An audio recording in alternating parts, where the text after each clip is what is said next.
बाल उबाल लीजिए तो उससे जी। किडनी ठीक हो जाएगी। और ऐसे वीडियो भी बहुत चलते हैं आजकल यूट्यूब यस पे यस, बहुत कि बहुत 3 आसान तरीके, बस लोगों ने वो फॉरवर्ड करना शुरू कर दिया और उनको ऐसा लगा कि बस मेरी सारी दिक्कत का इलाज जो है वो भुट्टे के पानी के बाल में ही। इनिशियल फेज के अंदर 1.52 क्रिएटिनिन है, 100% रिवर्स होगा, नॉर्मल होगा आपका क्रिएटिनिन लेवल, नॉर्मल होगा आपका यूरिया। तो हम आज इस शो के माध्यम से उन सारे पेशेंट्स को ये जानकारी दिलवाना चाहेंगे कि ये आपके जो सवाल मन में दबे रह जाते हैं डॉक्टर के चैम्बर में, आज डॉक्टर मिश्रा उनका जवाब देंगे और पूरा 1 घंटे का कंसल्टेशन देंगे सब पेशेंट्स को। बिल्कुल। क्रिएटिनिन ही एक ऐसी चीज है जो सुबह अलग आएगा आपकी बॉडी में और शाम को अलग आएगा। अगर आप रात को सोए नहीं है तो आपका क्रिएटिनिन बढ़ जाएगा। अरे अगर आपको मेंटल टेंशन या स्ट्रेस हो गया तो क्रिएटिनिन बढ़ जाएगा। पनीर जहर किडनी के। मैंने तो बहुत सारे किडनी पेशेंट को पनीर लेते देखा डायलिसिस के बाद। अरे बस यही बोला जाता है उनको कि आप पनीर खाइए। वो जो इंसान बोल रहा है ना किडनी फेलियर के या डायलिसिस के पेशेंट को आप पनीर खाइए, उससे पूछ के देख लो कि ये पनीर से किडनी ठीक हो जाएगी।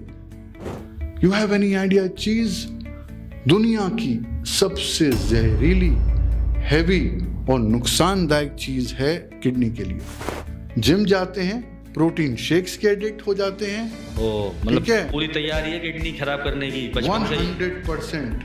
डॉक्टर साहब ये सारी बातें एक मरीज अगर नेफ्रोसिस के चैम्बर में जानना चाहे तो उसे क्या जतन करना पड़ेगा? उसको शायद 15-20-40 हज़ार रुपये खर्च करने पड़ेंगे पहले तो इतने टाइम के लिए, और दूसरा वो डॉक्टर को काफ़ी सीखना पड़ेगा डाइट और न्यूट्रिशन के बारे में बताने के लिए। दोनों ही समस्याएं हैं और यहाँ पर आपके पॉडकास्ट में ये जानकारी फ्री दे रहे हैं। बिल्कुल, बहुत बहुत बहुत मैं समझता हूँ ये अहम चीज़ें हैं। आप यकीन मानिए 3-3 हफ्ते में 180-200 यूरिया, 50 क्या बात कर रहे हैं? यस, 17, 15, 16, 14 क्रिएटिनिन लेवल्स 7, 8, 9 पे आ जाते हैं without dialysis. It is normal, it is possible. मैं रोज के लेवल पे देखता हूं, पर वो उन लोगों में होता है जो सारी बात मेरे को आंख बंद करके फॉलो करते हैं। अगर मैंने जो बोल दिया कि ये करना है आपको, आप वो करो और मैं खड़ा हूं यहाँ पे। नमस्कार दोस्तों, बहुत बहुत स्वागत है आपका आज इस पॉडकास्ट में। मैं आपका होस्ट निश्चल जैन। आज हमारे साथ मौजूद हैं विश्व के प्रख्यात चिकित्सक डॉक्टर सिद्धार्थ मिश्रा, जो कि फाउंडर है रिवर्सल क्लिनिक के, और पिछले 25 वर्षों से वह निरंतर किडनी रोग पर रिसर्च कर रहे हैं और साथ ही साथ लाखों मरीजों को देश व विदेश में परामर्श दे चुके हैं।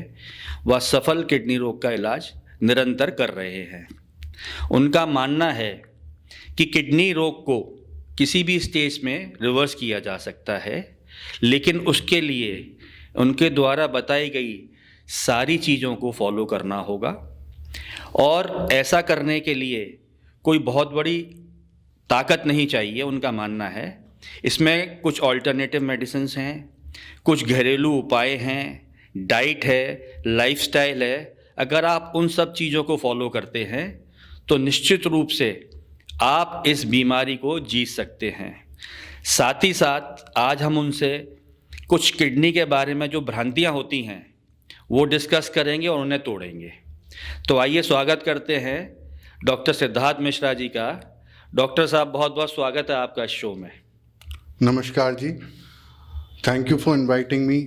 और मैं कई दिनों से चाह रहा था कि बहुत सारे ऐसे सवाल हैं पेशेंट्स के, मरीज़ों के, जिनको हम एक नॉर्मल वीडियो में या एक आंसर में उसको नहीं समझा सकते हैं जी। तो आज कोशिश करेंगे इस 1-1.5 घंटे में जितना भी समय है हमारे पास कि ज़्यादातर क्वेश्चंस का आंसर हो सके इस पॉडकास्ट में, क्योंकि ये ज़रूरी है आज की डेट में। एक महामारी की तरीके से किडनी रोग फैल रहा है। बिल्कुल। और हम सब जानते हैं कि इसका कारण क्या है। जो 2 मुख्य कारण हैं, शायद ही कोई ऐसा परिवार हो जहाँ पर इसके 2 मुख्य कारण मौजूद ना हो जी, और वो है डायबिटीज़ और हाइपरटेंशन। बिल्कुल। हाई बीपी और शुगर 2 मुख्य कारण हैं किडनी रोग के। और दिक्कत ये है कि ज़्यादातर लोगों को यही नहीं मालूम होता है कि उनको शुगर ज़्यादा है या उनके बीपी ज़्यादा है, और जिनको मालूम भी है वो उसकी केयर नहीं करते हैं, ध्यान नहीं देते हैं। अल्टीमेटली आज की डेट में हमारे देश में अगर हम देखें तो अभी एक स्टडी हुई थी, उसमें पता लगाया कि 10% पॉपुलेशन जो अर्बन पॉपुलेशन है सिटीज़ में, उनमें किडनी का रोग यानी कि CKD पाई गई है, किडनी फेलियर के मरीज़। और इससे भी आश्चर्यजनक जो बात हुई है वो ये है कि जो रूरल पॉपुलेशन है गांव की जी, उसमें 15.3% क्या बात कर रहे हैं, मरीज इस टाइम पे किडनी रोग के शिकार हैं। अरे जो मतलब सोचिए तो बहुत आश्चर्यजनक चीज़ है कि भाई गांव की लाइफ सिंपल होती है, खाना साफ होता है, वातावरण भी अच्छा होता है। तो फिर ऐसा क्यों है कि अर्बन और रूरल पॉपुलेशन में 5% का डिफरेंस है? 1.5 गुना हो गया डॉक्टर साहब। हाँ, और मुझे जो लगता है उसका ये मुख्य कारण यही है कि समय पर ध्यान ना देना, सिम्टम्स का इलाज ना होना, जांच ना करवाना, और एक किडनी के डॉक्टर नेफ्रोलॉजिस्ट का डर बहुत ज़्यादा गहरा उतरा हुआ है हमारी आज की पॉपुलेशन में। अच्छा, वहाँ जाना नहीं चाहता मरीज, जाना नहीं चाहता, उसको डर लगता है, उसको ऐसा लगता है कि एक बार अगर मैं डॉक्टर के पास चला गया तो फिर फंस जाऊंगा ज़िंदगी भर के लिए। और दुनिया भर की महंगी दवाइयाँ लिख देंगे डॉक्टर और फिर डराएंगे। बहुत सारे ऐसे रीजंस हैं। आदमी छुपना चाहता है, बचना चाहता है परेशानी से, घरेलू उपाय ढूंढ रहा है कि भाई किसी ने बोल दिया कि धनिया का पानी पी लो जी, या नीम का रस ले लो जी, एक बाबा जी ने बोल दिया, ऐसा होता है, तो उससे किडनी ठीक हो जाएगी जी। और भुट्टे के बाल उबाल लीजिए तो उससे किडनी ठीक हो जाएगी। और ऐसे वीडियो भी बहुत चलते हैं आजकल यूट्यूब पे बहुत, कि 3 आसान तरीके, बस लोगों ने वो फॉरवर्ड करना शुरू कर दिया और उनको ऐसा लगा कि बस मेरी सारी दिक्कत का इलाज जो है वो भुट्टे के पानी के बाल में ही है जी, और उससे किडनी ठीक हो जाएगी। तो ये गलत धारणा है, अशिक्षा बोल लीजिए, डर बोल लीजिए, जो भी रीजन बोल लीजिए, नहीं जाना। अंधविश्वास भी बहुत चलता है। अंधविश्वास भी बहुत है कि भाई आप कोई घरेलू नुस्खे से किडनी फेलियर जैसी बीमारी ठीक कर लेंगे, ये अपने आप में मुझे तो समझ में नहीं आता इसका क्या मतलब आता है। जी। पर ठीक है, ये हो रहा है। शायद यही रीजन है कि ग्राफ इतना ऊपर जा रहा है बीमारी का, इतना ऊपर जा रहा है बीमारी का। जी। तो डॉक्टर साहब, सबसे पहला सवाल कि किसी व्यक्ति को ये कैसे पता चले कि उसकी किडनी खराब हो गई है? क्योंकि जैसा कि हम भी सुनते हैं, जानते हैं कि किडनी काफ़ी हद तक जब तक डैमेज हो जाती है तब तक भी वो जो है पूरा कार्य करती रहती है। तो क्या ऐसा तरीका है या किन लोगों को जागरूक या सचेत रहना चाहिए कि हमें जो है किडनी की निरंतर जांच करानी चाहिए? जी, तो सबसे पहले तो अगर आपको लगता है कि आप वो पोटेंशियल पेशेंट हो सकते हैं, संभावना आप में ज़्यादा है किडनी फेलियर की, तो उसका जो 2 चीज़ें हैं, जैसे मैंने आपको बताया, डायबिटीज़ और हाइपरटेंशन। थोड़े टाइम से है अपने को। उक्त रक्तचाप और शुगर की बीमारी अगर आपको है तो ये मान के चलिए कि 90% चांसेस हैं आपके किडनी डैमेज के। जी, क्योंकि किडनी एक ऐसा रोग है कि अभी जब सेकेंड वर्ल्ड वॉर हुई थी तब यूरोप में जो सोल्जर्स थे, यंग सोल्जर्स 25, 24, 26 ईयर्स के, जी, जिनकी डेथ हुई, उनकी किडनी की बायोप्सी हुई थी। अच्छा। उसमें पाया गया कि 30 to 40% नेफ्रॉन्स डैमेज थे उनके उस टाइम। इतनी यंग एज में? इतनी यंग एज में। तो आज की डेट में आप सोचिए, जो तनाव है, जो जीवन शैली है, जो हमारी बीमारियां हर एक घर में पल रही हैं, तो खान पान जो है हमारा, तो उससे 100%। देखिए, अगर आपको शुगर है जी और 5 साल से ज़्यादा है तो आपकी किडनी डैमेज हो चुकी है, ये आप मान के चलिए। अरे, क्योंकि किडनी करीब 60-70% तक डैमेज हो जाती है और तब तक कोई सिम्टम नहीं दिखता है। जी। आप CKD की मरीज घोषित नहीं होते हैं, आपका यूरिया क्रिएटिनिन नहीं बढ़ेगा जब तक आपकी 60-70% किडनी के नेफ्रॉन्स डैमेज ना हो गए हों। अरे रे। और ये एडवांस स्टेज है। तब जाके आपको मालूम पड़ता है कि अरे भाई अब तो मेरा क्रिएटिन 1.5 हो गया, 1.2 हो गया, 1.6 हो गया, तो इसका मतलब रीनल फेलियर स्टार्ट हुआ है मेरा, और तब तक काफ़ी हद तक डैमेज हो चुका होता है। तो अगर आपको शुगर है, अगर आपको हाई बीपी है, तो प्लीज़ अपने यूरिन का टेस्ट कराइए, अपनी पेशाब की जांच कराइए, उसमें देखिए कि कहीं प्रोटीन लॉस तो नहीं हो रहा है। दूसरा, एल्ब्यूमिन क्रेटिनिन रेशियो आपका बढ़ा तो नहीं हुआ है। अगर शुगर है तो सबसे पहली जांच होगी माइक्रो एल्ब्यूमिन की जी, कि भाई माइक्रो एल्ब्यूमिन तो आपका पॉजिटिव नहीं आ रहा है। माइक्रो एल्ब्यूमिन क्या है कि छोटी छोटी मात्रा में प्रोटीन लीकेज होना, मतलब और फिल्टर डैमेज हो रहे हैं। इस कंडीशन को हम लोग डायबिटिक नेफ्रोपैथी बोलते हैं जी, जिसके अंदर किडनी डैमेज होती है। और ज़्यादातर क्या मैं बोलूँगा सब पेशेंट्स में जिनको डायबिटीज़ है वहाँ पर डायबिटिक नेफ्रोपैथी होना ज़रूरी है। जैसे डायबिटिक रेटिनोपैथी होती है, डायबिटिक न्यूरोपैथी होती है, वैसे ही डायबिटिक नेफ्रोपैथी में प्रोटीन लीकेज होता है फर्स्ट स्टेज। तो आपका कहने का मतलब है कि जिस भी पेशेंट को हाई बीपी और हाई शुगर, डिस्टर्ब शुगर रहती है, तो उसको हर 6 महीने में कम से कम अपना यूरिन टेस्ट कराना चाहिए। मैं बोलूँगा 3 महीने। 3 महीने में सबसे सिंपल है कि रूटीन यूरिन का एग्जामिनेशन, रूटीन यूरिन और केएफटी भी कराएं, किडनी फंक्शन टेस्ट, ये ज़रूरी है। क्योंकि आपने बताया कि जैसे कि स्टेज 1 स्टेज 2 में अगर ना आप उसको पकड़ लिया तो उसमें 110% चांसेस हैं बिल्कुल बिल्कुल। अगर इनिशियल नॉर्मल हो जाएंगे। इनिशियल फेज के अंदर 1.52 क्रिएटिनिन है, 100% रिवर्स होगा, नॉर्मल होगा आपका क्रिएटिनिन लेवल, नॉर्मल होगा आपका यूरिया। अगर प्रोटीन लीकेज 2-3 तक भी पहुंच गया है प्लस मेरे पास इतने केसेस हैं जहां पे प्रोटीन यूरिया 100% रिवर्स हुआ है, 0 प्रोटीन लीकेज हुआ है, आ गया है अपने आप। And not it doesn't take long, बहुत ज़्यादा समय नहीं लगता। अच्छा, पर 3 से 6 महीने दे दो आप, और कम 3 से 6 महीने आप दे दो, जिसमें आप डाइट फॉलो करो, रिक्वायर्ड सप्लीमेंट जैसे नेफ्रोशील्ड मैक करके एक सप्लीमेंट आता है, वो अगर आप लेते हैं एंटीऑक्सीडेंट्स का, नेफ्रॉन्स रिपेयर होते हैं, प्रोटीन लीकेज कंट्रोल में आता है, और जो प्रोग्रेसिव नेचर है किडनी फेलियर का वो आप 100% स्टॉप कर सकते हो। बहुत अच्छा। तो ये बहुत अहम जानकारी दी है डॉक्टर साहब ने। जो भी हमारे दर्शक डायबिटीज़ और शुगर से पीड़ित है वो इस सलाह को ज़रूर माने। तो डॉक्टर साहब आपने जैसे कहा कि इनिशियल स्टेज में जांचने के लिए आपको ये जो है इन्वेस्टिगेशंस कराने चाहिए, और साथ में आपने एक बताया कि अगर प्रोटीन लीकेज है तो एक एंटीऑक्सीडेंट का नाम बताया, उसको ले सकते हैं। और बाकी जैसा कि एक ये कहा जाता है कि किडनी के सराउंडिंग का एटमॉस्फेयर क्या होना चाहिए, एक एसिडिक और एक एल्कलाइन वर्ड यूज होता है। हाँ जी, इनका क्या महत्व है?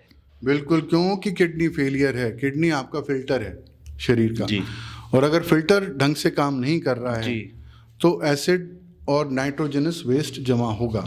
ओके। जो एनवायरनमेंट है बॉडी का वो एसिडिक टेंडेंसी लेता है, जिसको हम लोग मेटाबॉलिक एसिडोसिस बोलते हैं कंडीशन जी।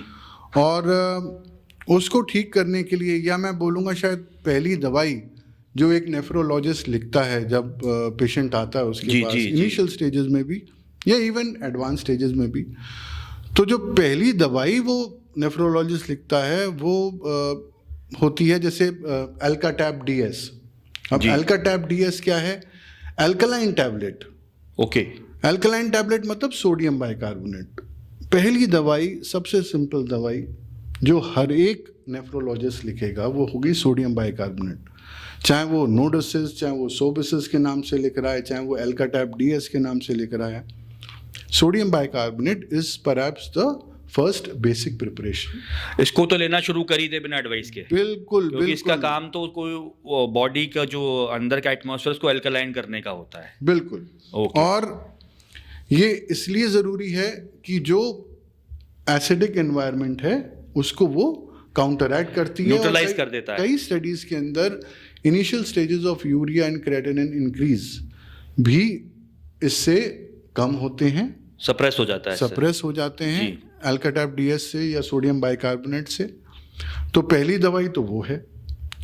दूसरी दवाई जो दी जाती है कॉमन, जहाँ पे पेशेंट्स को डायबिटीज़ या हाइपरटेंशन होता है, उसमें हम लोग दो स्पेसिफिक एंटीऑक्सीडेंट्स जो होते हैं अमीनो एसिड्स, एन-एसिटाइल सिस्टीन और टोरिन, यस इनका इस्तेमाल करते हैं। ठीक है। और बहुत सारी दवाइयाँ आती हैं जैसे नेफ्रोसेफ है या इवन नेफ्रोशील्ड मैक, बट नेफ्रोशील्ड मैक काफ़ी एडवांस्ड टैबलेट है जिसमें सिर्फ ये दोनों ही नहीं है बल्कि उसमें एक पूरा स्पेक्ट्रम ऑफ एंटीऑक्सीडेंट्स हैं जो रीनल स्पेसिफिक होते हैं, तो वो दी जाती है अक्सर करके। तो ये बेसिक दवाइयाँ हैं। आप थोड़ा सा एडवांस स्टेज में जाएंगे तो अल्फा कीटो एनालॉग जैसे कीटो एक्श्योर, इस टाइप की दवाइयाँ दी जाती हैं, वो अलग बात है। दैट इज समथिंग जो कि एक एनालाइज करने के बाद देता है, डिसाइड करेगा पेशेंट को देख के। बट ये जो बेसिक दवाइयाँ हैं ये ज़रूरी हैं। ये आप स्टार्ट कर सकते हैं अगर आपको डर लग रहा है नेफ्रोलॉजिस्ट के जाने के पास। हाँ, और मैं बोलता हूँ कि डरना नहीं चाहिए। आप देखिए, मैं ये मानता हूँ कि थोड़ा सा नकारात्मक रवैया रहता है, या ये बोलें कि ज़्यादा होप नहीं देते हैं नेफ्रोलॉजिस्ट पेशेंट्स को। वो बोलते हैं ज़्यादा बातचीत भी नहीं हो पाती डॉक्टर साहब उनसे। एक पेशेंट को जितना टाइम चाहिए होता है ड्यू टू, आप भी डॉक्टर है अदरवाइज मत लीजिएगा मेरी बात को, हर पेशेंट चाहता है मुझे डॉक्टर से आधा घंटा मिल जाए, मैं सारी चीज़ डिस्कस कर लूँ। तो आज हमारा मोटो यही है कि जो बातें पेशेंट डॉक्टर से करने से रह जाता है, आज आपके माध्यम से वो उन सवालों के जवाबों को जान ले कि भाई ये पॉसिबल नहीं है, डॉक्टर के पास इतना टाइम नहीं है हर मरीज को वही रिपीटेड चीज़ बताए। तो हम आज इस शो के माध्यम से उन सारे पेशेंट्स को ये जानकारी दिलवाना चाहेंगे कि ये आपके जो सवाल मन में दबे रह जाते हैं डॉक्टर के चैम्बर में, आज डॉक्टर मिश्रा उनका जवाब देंगे और पूरा 1 घंटे का कंसल्टेशन देंगे सब पेशेंट्स। बिल्कुल, ये कॉमन हो जाएगा सबके लिए। बिल्कुल। तो अब आते हैं साहब एक ऐसे शब्द पर डॉक्टर साहब जिसका नाम सुनते ही किडनी पेशेंट के ये जो कहते हैं ना पांव तले जमीन खिसक जाती है। किसी ने बोल दिया आपका क्रेटिनाइन डबल हो गया है। तो थोड़ा क्रेटिनाइन के बारे में बताएं डॉक्टर साहब, ये क्रेटिनाइन है क्या, और क्या ये केवल किडनी पेशेंटों में ही मतलब बनता है, या क्या वजह है जो ये इतना डरावना शब्द है और लोग बाग इससे बिल्कुल भयभीत हो जाते हैं क्रेटिनाइन शब्द से, क्योंकि पूरा किडनी का इलाज जो मैंने जितना मुझे जानकारी है वो क्रेटिनाइन शब्द के इर्द गिर्द घूमता रहता है। बिल्कुल, क्रेटिनाइन एक मॉन्स्टर है। यस। और फॉर्चुनेटली हर एक इंसान में क्रिएटिनाइन तो रिलीज होता ही है। अच्छा। बहुत नॉर्मल फिजियोलॉजी है बॉडी की कि जब आप चलते फिरते हो, कूदते हो, जब भी आपका मसल यूज होता है जी, मांसपेशियां यूज होती हैं, ब्रेक डाउन होती हैं, तो उसमें नॉर्मली और नेचुरली क्रेटिनिन रिलीज होता है जी। और वो जाके किडनी फिल्टर कर देती है, उसको बाहर निकाल देती है। किडनी नहीं फिल्टर कर पा रही है तो क्रेटिनिन ब्लड बॉडी में ज़्यादा आता है। ओके। और अनफॉर्चुनेट है कि जो हमारा GFR का कैलकुलेशन है, जिसको हम लोग ग्लोमेरुलर फंक्शन रेट बोलते हैं जी, जिसको हम लोग किडनी का फंक्शन की रेट मानते हैं, कितनी प्रतिशत किडनी कार्य कर रही है जी, तो वो डायरेक्टली बेस्ड है क्रिएटिनिन लेवल्स पे, और एज, जेंडर और क्रिएटिनिन लेवल्स पे हम लोग GFR कैलकुलेट करते हैं। तो कोई इसका स्टैंडर्ड फार्मूला होगा? स्टैंडर्ड फार्मूला है। और बट जैसे मैंने बोला अनफॉर्चुनेट है क्योंकि क्रिएटिनिन ले लिया है इसके अंदर। बिल्कुल। अब क्रिएटिनिन बहुत ही फ्लक्चुएटिंग और इनडिसाइसिव और सेंसिटिव मार्कर है जी। मतलब आप ये मान के चलिए कि क्रिएटिनिन ही एक ऐसी चीज़ है जो सुबह अलग आएगा आपकी बॉडी में और शाम को अलग आएगा। अगर आप रात को सोए नहीं हैं तो आपका क्रिएटिनिन बढ़ जाएगा। अरे, अगर आपको मेंटल टेंशन या स्ट्रेस हो गया तो क्रिएटिनिन बढ़ जाएगा। अगर आप विंटर्स में हैं, आपको ठंड लग गई, ठंडी हवा का झोंका लग गया तो क्रिएटिनिन बढ़ जाएगा। अगर आपको सर्दी खांसी जुकाम हो गया, कोई भी इन्फेक्शन हो गया आपके शरीर में तो क्रिएटिनिन बढ़ जाएगा। कोई भी वायरल इन्फेक्शन, कोई भी बैक्टीरियल वायरल इन्फेक्शन क्रिएटिनिन बढ़ा देगा। अरे, एंटीबायोटिक ले ली आपने, कई सारी दवाइयां ले ली, उससे भी क्रिएटिनिन बढ़ जाएगा। अरे, और एक ही टाइम पर जब आप अपना ब्लड सैंपल 3 लैब्स को भेजेंगे तो क्रिएटिनिन अलग अलग आएगा। अरे, अब दिक्कत यह है कि क्रिएटिनिन आपका है 1.5, जी। एक लैब ने 2 निकाल दिया, एक कारणवश 2.5 आ गया, एक कारणवश 1.8 आ गया, तो जो GFR का कैलकुलेशन है आपका वो सारा गड़बड़ हो जाएगा। वो सारा गड़बड़ हो गया आपका। अब लोग बोलते हैं नहीं साहब GFR इंपॉर्टेंट है, क्रिएटिनिन बहुत इंपॉर्टेंट है। मैं ऐसे लोगों से सिर्फ एक क्वेश्चन या प्रश्न करता हूँ कि भाई जब आपका क्रिएटिनिन 15 होता है जी। और आपको डायलिसिस करानी होती है, बिल्कुल, और आप डायलिसिस के 4 घंटे के बाद देखते हैं कि क्रिएटिनिन 7 आ गया, आधा रह गया, आधे से भी कम हो गया, और अब आप कैलकुलेट करो अपना GFR, वो डबल हो जाएगा डॉक्टर पहले साहब। तो आपका 4-5 GFR था, अब कैसे 12, 13, 15% हो गया। करेक्ट। तो 4 घंटे में आपकी किडनी जो 3-4% काम कर रही थी वो क्या 15% काम करने लगी। और फिर 2 दिन बाद गिर जाएगा। Calculation is wrong. Okay. You are using the most sensitive marker of kidney function for calculating the kidney function. जी। तो क्रिएटिनिन का डर अपने दिमाग से निकाल दो आप। क्रिएटिनिन रोज के लेवल पे अगर आप अपना KFT टेस्ट सवेरे खाली पेट कराएंगे तो आपका क्रिएटिनिन ज़्यादा आएगा, शाम को कराएंगे भरे पेट तो कम आएगा, क्योंकि डिहाइड्रेशन भी एक रीज़न है जो क्रिएटिनिन बढ़ा देता है अगर आपने रात भर खाना पीना नहीं खाया है तो क्रिएटिनिन का डर मत रखिए। इम्पॉर्टेंट है उससे भी ज़्यादा ब्लड यूरिया नाइट्रोजन और यूरिया लेवल्स। इसको माने यूरेमिक सिम्टम्स जो जिनका जनक है जी, वो यूरिया है। यूरिया ज्यादा इंपॉर्टेंट है यूरिया क्रिएटिनिन इज से। Any day more important then creatinine, because वो आपको बताता है कि यूरेमिक वेस्ट कितना आपका जमा है। ब्लड यूरिया नाइट्रोजनस वेस्ट बताता है कितना अच्छा। जमा है, गंदगी कितनी जमा है। क्रिएटिनिन तो सिर्फ एक इंडिकेटर है जो कि वैरी भी करता रहता है बहुत सारे कारण से।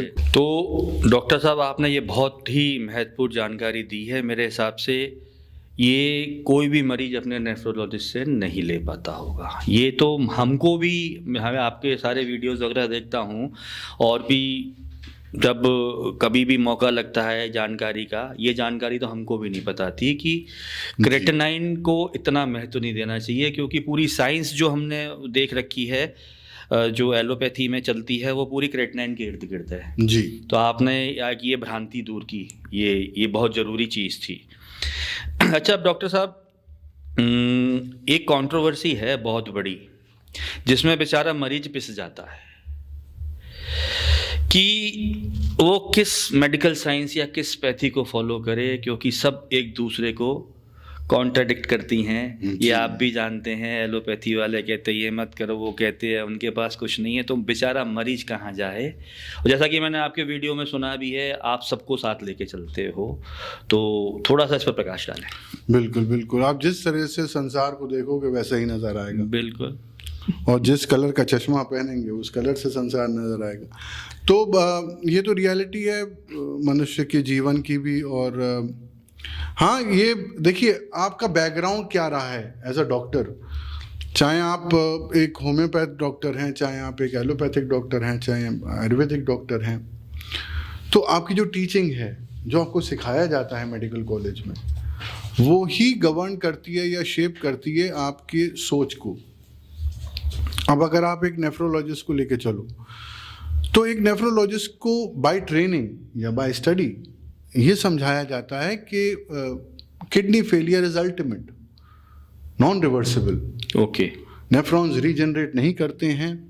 एक स्टैंडर्ड प्रोग्रेस चार्ट या ग्राफ है किडनी फेलियर का, नीचे जो जाता है। प्रोग्रेसिव डिक्लाइन का है। ओके। मतलब वो डिक्लाइन ही करेगी, वो रुकेगी नहीं, भले स्लो हो जाए प्रोग्रेशन। तो अगर आप उनकी जो हमारी दवाइयाँ हैं उसमें देखिए, it may slow progressive nature of kidney disease, may slow में, तो ये सब सिखाया जाता है। और क्योंकि कोई स्पेसिफिक मेडिकेशन भी नहीं है जो कि नेफ्रॉन्स को रिपेयर कर सके या रीजनरेट कर सके, तो जो उनकी स्टडीज़ हैं, जो उनकी एक्सपीरियंस भी रहा है, वही बताते हैं वो। अनफॉर्चुनेट है कि उनके पास जो पेशेंट्स आते हैं वो उनका जो एक्सपीरियंस रहा है किडनी फेलियर के अंदर वो ऐसा ही नेगेटिव रहा है, और उसकी वजह से उनकी सोच भी नेगेटिव है कि भाई वो पेशेंट को पहले ही बता देंगे कि भाई आपका ये स्टेज है एंड विद इन 2, 3, 4 years या 5 years आप इस स्टेज पे पहुंच जाएंगे, फिर डायलिसिस या ट्रांसप्लांट। ओके। तो that is their studies, that background. अब मैं सिर्फ एक सिंपल चीज बोलना चाहता हूँ दुनिया भर के नेफ्रोलॉजिस्ट को कि क्या हर एक केस आपका वैसे ही रिस्पॉन्ड करता है जैसे आपने सोचा था?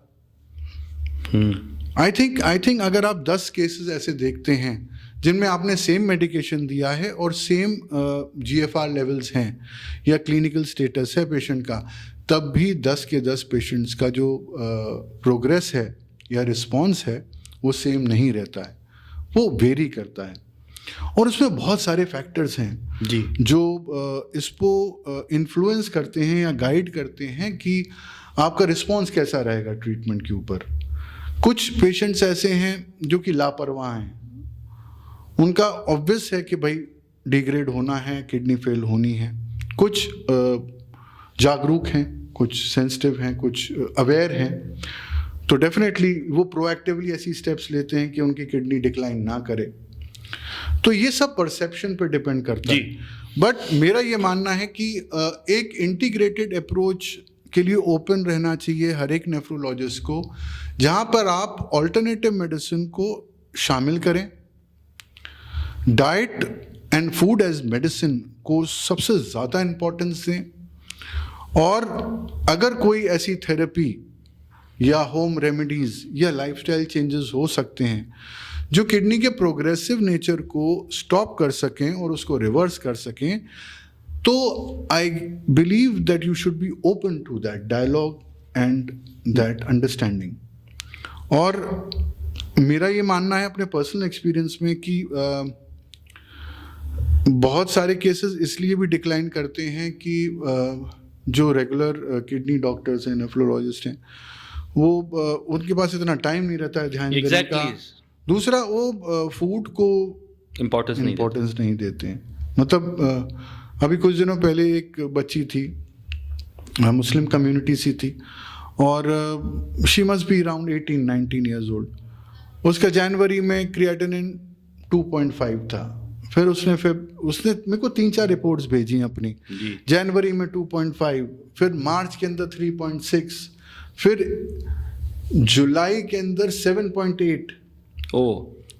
And it was, I was so shattered. मैं इतना दुखी हुआ उस रिपोर्ट को देख के। हर एक रिपोर्ट पे ये लिखा हुआ था हाई प्रोटीन डाइट। आप क्या कर रहे हो? आप पेशेंट को बोल रहे हो कि तुम अंडा खाओ, मीट मांस मच्छी खाओ, सब कुछ खाओ, और आप किडनी फेलियर के पेशेंट को ये बोल रहे हो। 100% किडनी फेल करेगी अगर आप एनिमल प्रोटीन को रिस्ट्रिक्ट नहीं करोगे।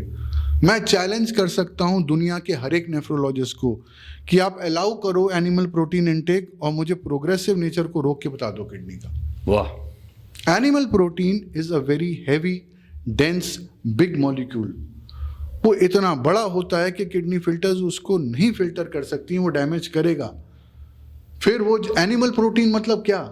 एनिमल प्रोटीन मतलब कोई भी प्रोटीन जो एनिमल से ओरिजिनेट होता है या उत्पन्न होता है। उसमें सबसे पहला एग्जाम्पल है लिक्विड मीट का।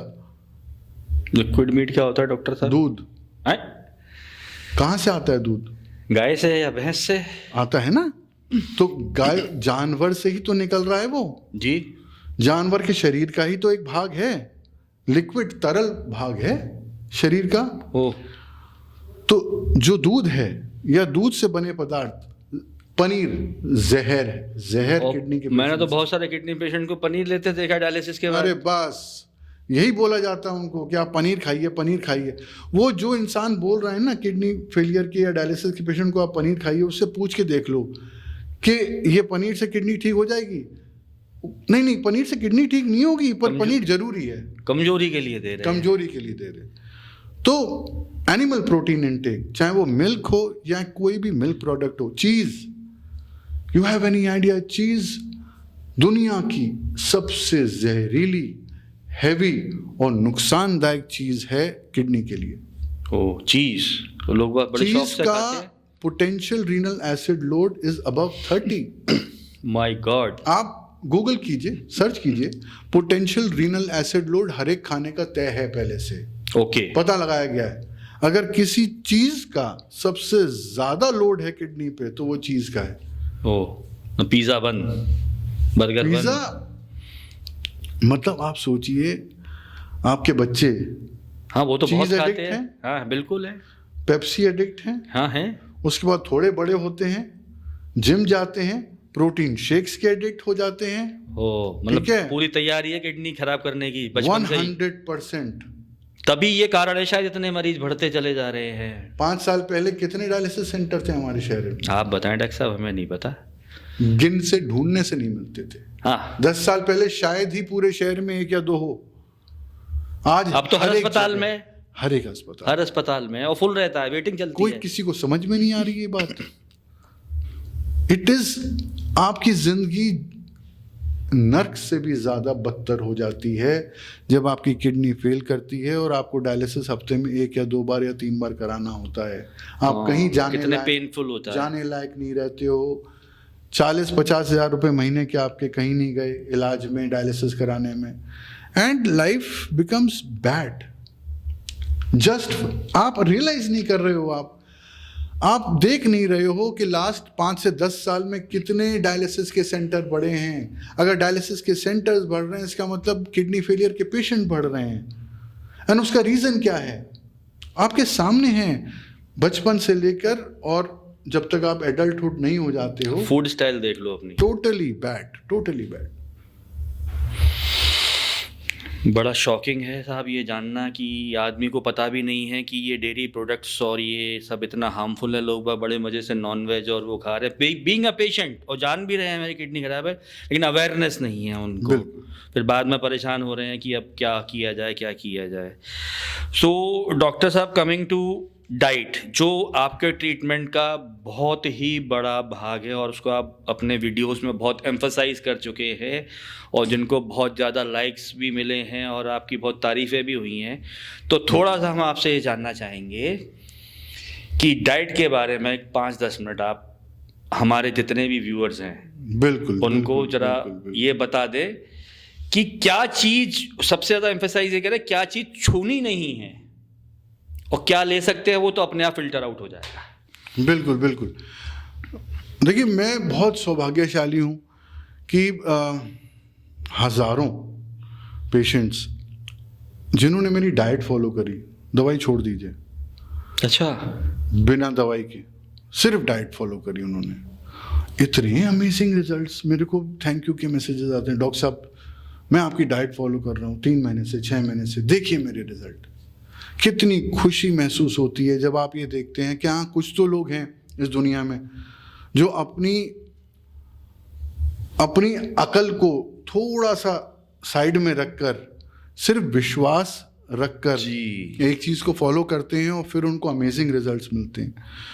तो जो डाइट है वो किडनी के लिए इसलिए ज़रूरी है क्योंकि किडनी एक फिल्टर है और जो भी आप खाते पीते हैं वो अल्टीमेटली जब जाता है शरीर में और उसको बर्न करते हैं, या जब शरीर इस्तेमाल करता है खाने को एनर्जी के रूप में, तो उसकी जो ऐश है जो जनरेट होती है वो या एसिडिक होगी या अल्कलाइन होगी। तो जो ऐश खाने की होती है, जो एसिडिक होती है, अल्कलाइन होती है। अब आप कुछ भी खा लीजिए, अल्टीमेटली वो बर्न होगा, शरीर में इस्तेमाल होगा, एनर्जी जनरेट होगी उसकी, और जब एनर्जी जनरेट होगी, इस्तेमाल होगी, तो जो उसकी राख या ऐश है वो अल्टीमेटली किडनी का काम होता है उसको फिल्टर करने, जिसको हम रेसिड्यू बोलते हैं। रेसिड्यू बोलते हैं। जब लकड़ी जला लो तो उसकी राख बनती है, एंड प्रोडक्ट होता है उसका। तो उसी तरीके से वो एसिडिक है या अल्कलाइन है। बिल्कुल। पूरी की पूरी आपकी डाइट जो है वो एक सिंगल कॉन्सेप्ट पे है, वो क्लिनिकल कॉन्सेप्ट है। कोई हवा का कोई एक उपज नहीं है, कोई सोच नहीं है, सिर्फ ये एक क्लिनिकल कॉन्सेप्ट है, प्रूवन क्लिनिकल कॉन्सेप्ट है, जिसको हम लोग बोलते हैं पोटेंशियल रीनल एसिड लोड। हर एक खाने का potential renal acid load calculated है। आप गूगल पे सर्च कर लीजिए, आपको मालूम पड़ जाएगा कि कौन सी चीज़ प्लस है, कौन सी चीज़ माइनस है। प्लस मतलब एसिडिक, माइनस मतलब अल्कलाइन। तो हमें उसमें माइनस वाली चीज़ें ढूंढनी है, उनका इस्तेमाल करना। यस, तो हमको वो चीज़ें इस्तेमाल करनी है जो कि किडनी पे लोड ना डालें। अब आपको मैं एक एग्जाम्पल देता हूँ किडनी की डाइट का जी, कि कल शाम को आप मेरे घर खाने पे आइए, डिनर पे आइए जी, और मैं आपको इनवाइट करता हूँ, और जो भी किडनी की परफेक्ट डाइट होगी वो आपको सर्व की जाएगी वहाँ पे डिनर पे। अरे वाह। और अभी से बता देता हूँ मेन्यू में क्या क्या है। तो पूरी टेबल लगी हुई है, उसके अंदर मैं बाहर गया हूँ और जो दुनिया में मेरे को बाहर वर्ल्ड में जो मुझे दिखा, मैं आपके लिए बड़े प्रेम से उसको उठा के लेकर आया हूँ। मुझे एक बोरा दिख गया अनाज का, गेहूं का, मैं वो ले आया उठा के। फिर कुछ दालें पड़ी हुई थी, उनको उठा के ले आया हूँ। एक बकरी घूम रही थी, उसको भी पकड़ के ले आया मैं। उसको मैंने वो टेबल की जो साइड होती है वहाँ पे बांध दिया है। एक मुर्गी भी लेकर आया हूँ, जो मुझे लगा कि भाई दुनिया में खाते हैं लोग, वो सारी चीज़ें लेकर आया हूँ आपके लिए। अच्छा। कुछ सब्जियां दिखी, सब्जियां लेकर आया हूँ आपके लिए। कुछ फल दिखे, वो लेकर आया हूँ आपके लिए जी। तो जो ऐसी चीज़ मुझे दिखी दुनिया में जो लोग खाते हैं, वो सब मैं पकड़ के ले आया हूँ और आपके टेबल पे सजा दी है। अब खाना आपके सामने, प्रकृति का खाना है, नेचर में जो मिला मेरे को मैं पकड़ के ले आया उसको। अब आप बताइए आप क्या क्या खाएंगे। अनाज मुट्ठी भर के चबा लीजिए, अगर चबा सकते हैं तो, शायद ना चबा पाए, नहीं चबेगा। दालें भी अगर आप चबा लिए तो पेट में दर्द करेंगी, है ना। बकरी के तो पास मत जाइएगा, वो सींग मार देगी। जी। मुर्गी पकड़ नहीं पाओगे आप, जी। है ना। वो पकड़ भी ली तो क्या करोगे जी। आखिर हो तो इंसान ही, ठीक है। और फिर आपकी निगाह जाएगी सब्जियों पे। आप देखोगे बैंगन पड़ा हुआ है, देखने में तो अच्छा है पर खाने में समझ में नहीं आएगा, क्या करेंगे। फिर आप देखोगे अरे खीरा रखा है, ये खीरा तो खा लूंगा मैं। चुकंदर रखा है, खा लूंगा। और मूली, हाँ मूली भी खा लूंगा मैं। और क्या, गाजर, हाँ गाजर खा लूंगा मैं, ठीक है। फिर आप देखेंगे भाई साहब आम रखा है वहाँ पे साइड में, बगल में सेब रखा है, अनार रखा है, केले रखे, ये सब तो बहुत सारी चीजें भाई मिल गया मेरे को। मैं भूखा नहीं मरूंगा डॉक्टर साहब के यहाँ, है ना। तो वो आप रुचि से भर के वहाँ पे उसके अंदर ग्रेप्स रखे हैं, बढ़िया वाटरमेलन रखा हुआ है। आप बोलोगे बच गया आज तो मैं ये खा लूंगा, इंतजाम हो गया बढ़िया। बस यही भोजन है ह्यूमंस के लिए, नेचुरल। मनुष्य का जो भोजन है, जो प्रकृति ने दिया है, जिसको हम लोग बोलते हैं सन कुक्ड, सूर्य के तेज से पका हुआ, जो खाने में नमक की ज़रूरत ना हो, जिस खाने में चीनी की ज़रूरत ना हो, जिस खाने को पकाने की ज़रूरत ना हो, जिस खाने में तेल डालने की ज़रूरत ना हो, प्रकृति का वही भोजन है। और उस भोजन को अगर आप खाते हैं तो आपकी किडनी कभी फेल नहीं करेगी। किडनी तो छोड़ दीजिए, कोई भी रोग नहीं लगेगा, कोई भी रोग नहीं लगेगा आपको। So this is the ground reality कि जितने भी फल और सब्जियां हैं वो सब अल्कलाइन हैं। अल्कलाइन का कोई लोड नहीं पड़ता किडनी पे। अगर आपकी किडनी 10% भी काम कर रही है, और अगर मेरा एक बहुत बेसिक कैलकुलेशन है कि your RWL should be equal और लेस देन योर GFR, मतलब जो क्या होता है डॉक्टर? रीनल वर्कलोड है। अच्छा। खाने का जो रीनल वर्कलोड है वो इक्वल या लेस होना चाहिए GFR के हिसाब से। अगर आपकी किडनी की भार क्षमता, भार ढोने की क्षमता या प्रोसेसिंग की कैपेबिलिटी 10% है, और अगर आप उसको लोड 15-20% या 30% दे रहे हो तो फर्दर डिटोरिएट हो जाएगी वो। कोई भी दवाई नहीं बचा सकती आपको, कोई भी नहीं। तो ये कैलकुलेशन आना चाहिए, ये बहुत जरूरी है। तो इसके लिए potential acid renal load, potential renal acid load का जो चार्ट है ये डाउनलोड कर लें, डाउनलोड कर लें। अरे आप मेरे को मैसेज कर दें व्हाट्सएप। अच्छा, आप दिलवा देंगे। मैं दिन भर में नहीं तो कम से कम 100 डाइट प्लान दुनिया भर में भेजता हूँ पेशेंट्स को। एंड जो वो डाइट अपना ले, किसी भी स्टेज में वो किडनी फेलियर का पेशेंट क्यों ना हो, चाहे उसकी डायलिसिस हो रही है, चाहे उसका क्रेटिनिन 1.5, 2, 3, 4, 5 कुछ भी हो, अगर वो अल्कलाइन डाइट पे चला जाता है उसकी किडनी नहीं फेल करेगी, नहीं फेल करेगी। ओके, बहुत अच्छा। ये बहुत अच्छी जानकारी आपने दी कि आदमी नेचुरल वे में ढूंढ सकता है कि हमारे लिए क्या भोजन है जी, और उसको अगर वो लेता है तो जीवन भर निरोगी रहेगा। किडनी रोग छोड़िए, कोई रोग नहीं लगेगा। हाई वाइब्रेशनल फूड हमेशा याद रखिए। अच्छा। डेड नेफ्रॉन या डेड सेल जो होता है, कोई भी मरी हुई चीज को सिर्फ एक जीवित चीज़ ही दोबारा रीजनरेट कर सकती है। आपका खाना भी जीवित होना चाहिए, उसमें प्राण होना चाहिए, उसमें ऊर्जा होनी चाहिए, उसमें लिविंग एंजाइम्स होने चाहिए, हाई वाइब्रेशनल फूड, फ्रीक्वेंसी होती है खाने की भी। अगर आपका खाना जीवित है, इसका मतलब raw. Okay. Raw foods are the most living foods. जो दाल भी है आपकी, जब आप वो दाल खाते हो तो दाल वैसे मत खाओ जैसे दाल खिलाई जाती है, पका के उसको खिलाई जाती है? अंकुरित करो। अच्छा अच्छा। पहले स्प्राउट करो उसको। जब वो 2-3 दिन में स्प्राउट हो जाए तो वो एक डेड सीड के रूप से निकल के एक लिविंग प्लांट बन जाती है। उसका नेचर भी चेंज हो जाता है एसिडिक उसका से? प्रोटीन चेंज हो जाता है, उसका नेचर चेंज हो जाता है। अंकुरित के बारे में edible सुना then। तो हुआ है साहब, ये जो जी। है अंकुरित करके खाना चाहिए। तो वो खाना खाइए, आप देखिए आपकी किडनी कभी फेल नहीं करेगी। ओके।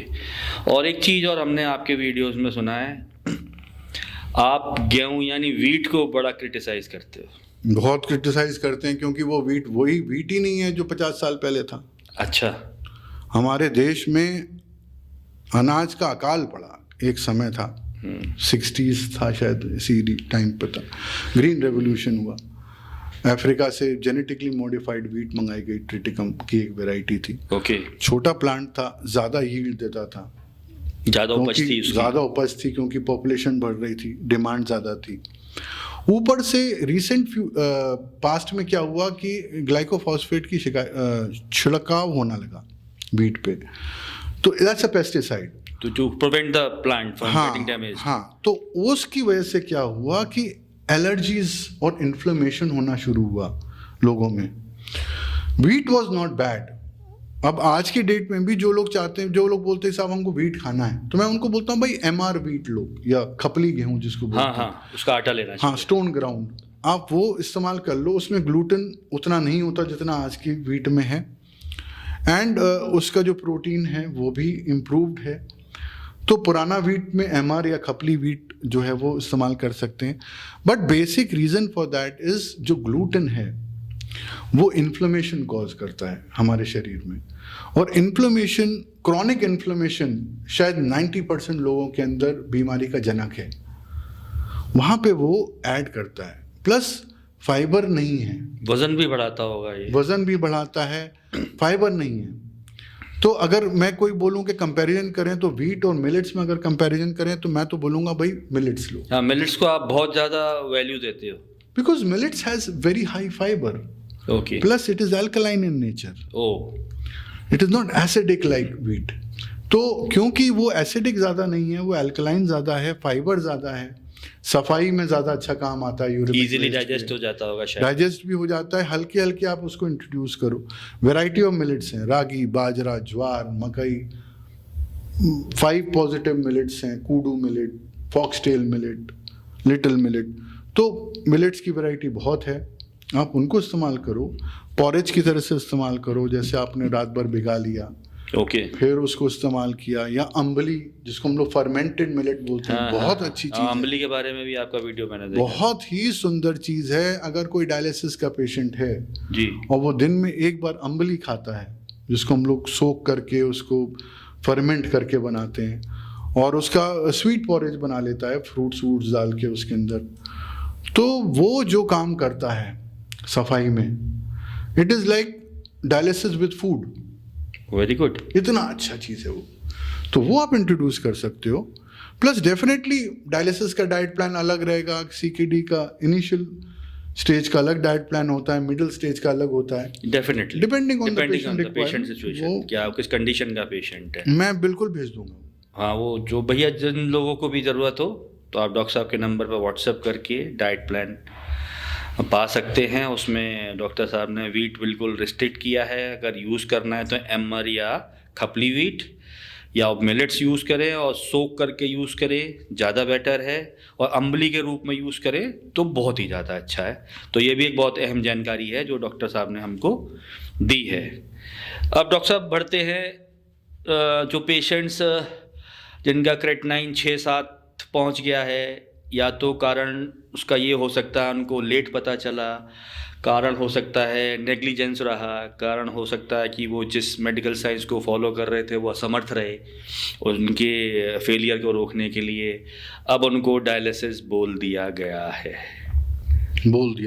अब वो सबसे ज़्यादा वो फड़फड़ाना शुरू हो गए जैसे डायलिसिस शब्द उनको डॉक्टर ने बोला कि अब डायलिसिस होगी। तो वहाँ क्या आपके हिसाब से चांसेस हैं? जी बिल्कुल है, मेरे पास बहुत सारी रिपोर्ट्स आती हैं रोज़। डायलिसिस नहीं कराना चाहते डॉक्टर साहब। हाँ, हर किसी का यही है मोटो, डायलिसिस पे कोई जाना ही नहीं चाहता, राजी तो जाना ही नहीं चाहता डॉक्टर साहब। हाँ, तो डायलिसिस नहीं कराना डॉक्टर साहब। तो आपके कहने से करने से कुछ होगा क्या? नहीं हो पाता। आपके पेशेंट को उल्टी आ रही है, उसकी पेशाब आना कम हो गया है जी, बॉडी में स्वेलिंग हो रही है, सांस लेने में दिक्कत हो रही है, जी मचला रहा है, यूरेमिक सिम्टम्स हैं जी, आप कुछ नहीं कर सकते उस टाइम पे। अगर क्लिनिकली डायलिसिस रिक्वायर्ड है तो रिक्वायर्ड है, पर अगर क्लिनिकल सिम्टम्स नहीं है, अगर पेशाब आ रहा है, स्वेलिंग ज़्यादा नहीं है, सांस लेने में कोई दिक्कत नहीं है, जी ज़्यादा नहीं मिचला रहा है, ठीक है, क्रिएटिनिन भले ही 10 हो, क्रिएटिनिन भले ही 15 हो, मैं आज बोलता हूँ मैं प्रिवेंट करवा सकता हूँ डायलिसिस। क्या बात कर रहे हैं? 100% प्रोवाइडेड। एक बट लगाना जरूरी है यहाँ पर। बट तो इसलिए है ना, पेशेंट की कितनी विलिंगनेस है। यस, नहीं विलिंगनेस होने के बावजूद ही कितना, क्या तुम कर पाओगे? अच्छा। मैं करना चाहता हूँ, क्या मैं तैयार हूँ, क्या मैं तैयार हूँ मेंटली, क्या मैं कर पाऊंगा? मैं आपको सिंपली बोल रहा हूँ, आप डाइट प्लान ही फॉलो कर लो। डाइट प्लान तक नहीं फॉलो कर पाते हैं, झूठ बोलते हैं फिर कि नहीं जी हमने किया था। अब मैं फिर पूछता हूँ उनसे कि चलो सुबह से लेकर रात तक बताओ डाइट अपनी, बस वहीं पकड़े जाते हैं। नहीं जी वो खा लिया था उस दिन, चाय पी ली थी, समोसा खा लिया था, ये कर लिया। अरे भाई तुम्हारी जिंदगी का सवाल है, तुमको अपनी को डायलिसिस से बचाना है, कम से कम इतना तो करो। कुछ दिन के लिए तो करो, शुरू में खुद कुछ तो करो। लड़ना तो आप ही को है कि हर एक काम डॉक्टर ही करेगा। डॉक्टर साहब डाइट ले लेंगे तो आपकी किडनी कैसे ठीक हो जाएगी? आप डॉक्टर साहब एक ऐसी गोली लिख दो जिससे क्रिएटिनिन कम हो जाए, वाह भाई वाह, बहुत आसान है। जैसे कोई बुखार है कि आप पैरासीटामोल की गोली लिख दो, बुखार कम हो गया 4 घंटे के लिए उतर गया। तो ऐसे नहीं होता।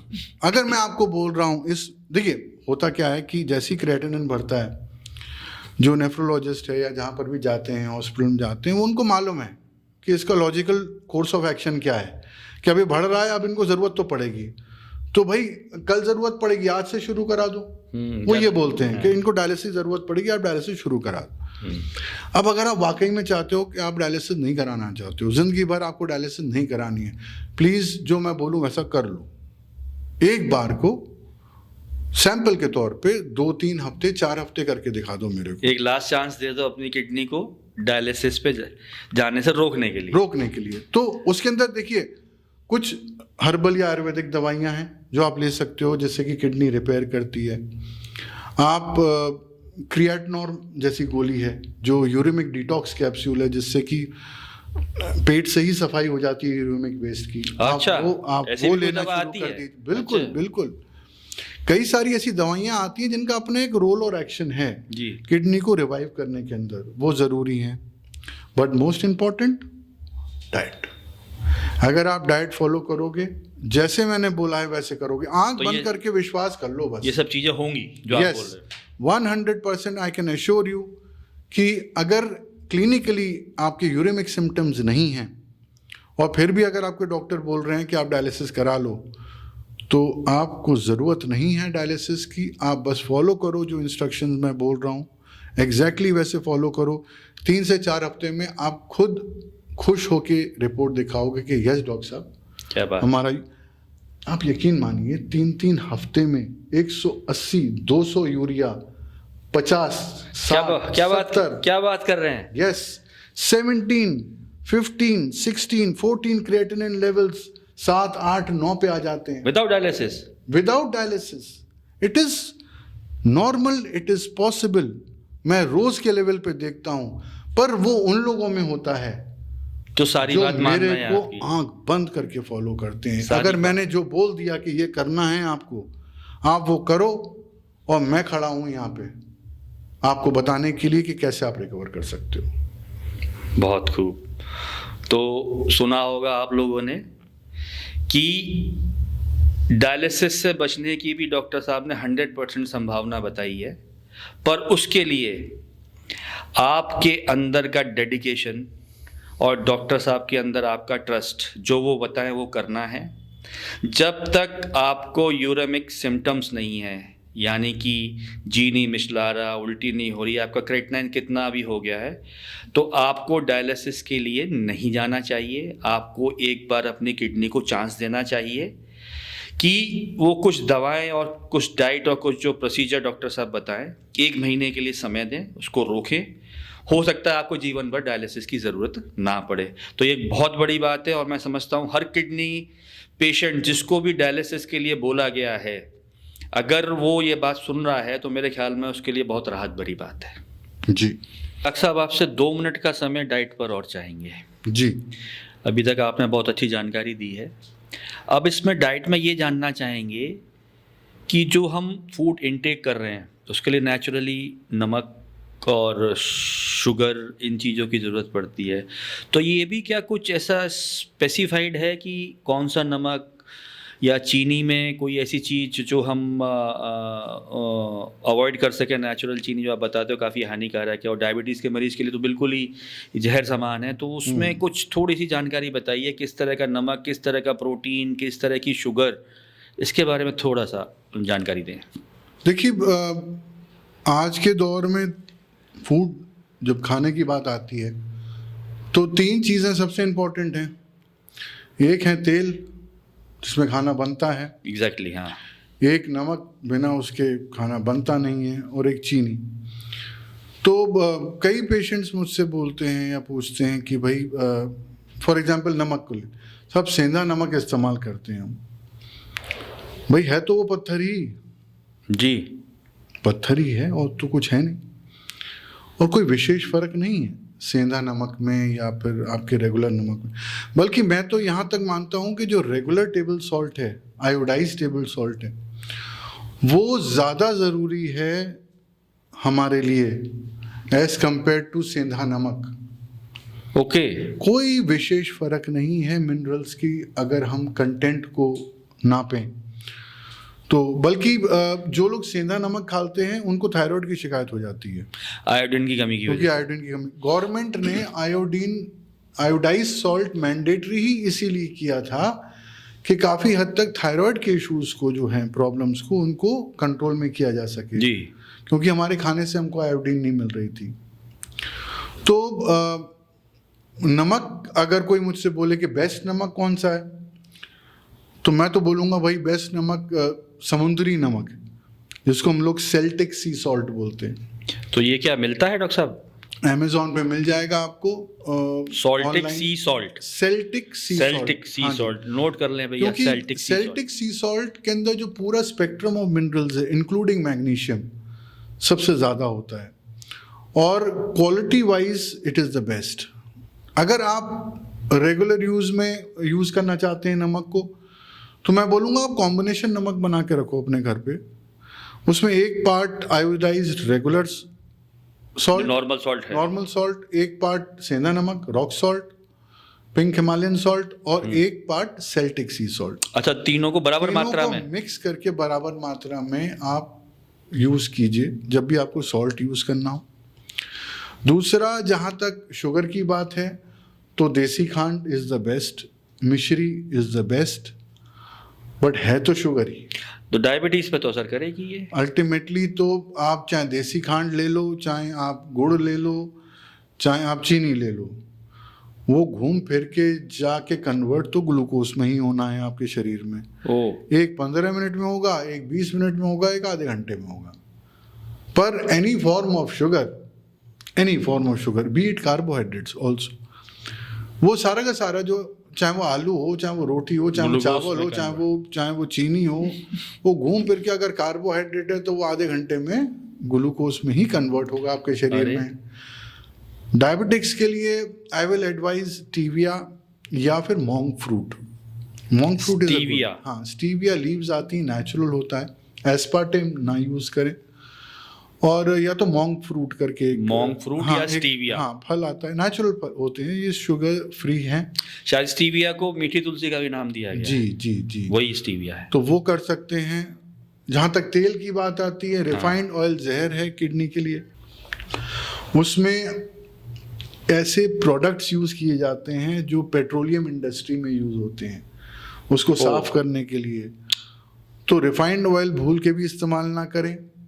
आप अगर तेल या घी का इस्तेमाल करना चाहते हैं तो या तो गाय का शुद्ध बिलोना घी इस्तेमाल करें या फिर कच्ची घनी का, जिसको कोल्हू का तेल बोलते हैं हम, चाहे वो मस्टर्ड ऑयल हो चाहे वो पीनट ऑयल हो, ठीक है, ये आप इस्तेमाल कर सकते हो। कोकोनट ऑयल हो। कोल्ड प्रेस्ड से भी ज़्यादा बढ़िया वुड प्रेस्ड होता है, वुड प्रेस्ड तेल। तो ये भी आपको लोकली मिल जाएगा या अमेज़ॉन पे मिल जाएगा। मेरे घर में तो देखिए, मैं आपको सच बताऊं जी, तो कच्ची घनी का तेल ही इस्तेमाल वुड होता है। प्रेस्ड कच्ची घनी। हाँ, और जहाँ तक गेहूं है खपली गेहूं का इस्तेमाल। बिल्कुल। ये एक दो बेसिक चीज़ें हैं। अगर आपने इतना भी कर लिया, आप बहुत हद तक काफ़ी बीमारियों से बच सकते हैं। तो ये जहाँ तक सॉल्ट या चीनी या तेल की बात है, ये बेसिक चीज़ें हैं। हर एक घर में आपको कुछ पॉजिटिव अच्छे चेंजेस लाने चाहिए। आप जो रेगुलर में इस्तेमाल कर रहे हैं चीज़ें, कम से कम तेल तो बदल लो।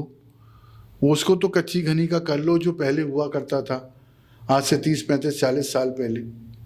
वही चलता था। जो बैल घूमता था और उससे वो तेल निकलता था, that is the purest form. उसमें कुछ नहीं, वो शरीर को किसी भी तरह से हार्म नहीं करता है। आप वो इस्तेमाल करो, बेलोना गाय का घी इस्तेमाल करो, कोई दिक्कत नहीं है उसके अंदर। कम मात्रा में करो, मैं बोलता हूँ ज़्यादा मात्रा में मत करो। जितना ज़रूरत है उतना डालो, जितना ज़रूरत हो उतना करो। तो ये बेसिक चीज़ें हैं जहाँ तक फूड की बात आती है। तो मैं समझता हूँ सब लोगों को समझ में आ गया होगा, नमक, चीनी और कौन सा हमको खाद्य तेल यूज़ करना है उसको नोट डाउन कर लें। और ये डॉक्टर साहब का कहना है कि ये बीमार लोग ही नहीं, स्वस्थ लोग भी खाएं तो उनके लिए भी बहुत बेहतर है, ताकि आगे जो है जीवन निरोगी रहे। अब डॉक्टर साहब, सबसे बड़ी बात आती है प्रोटीन।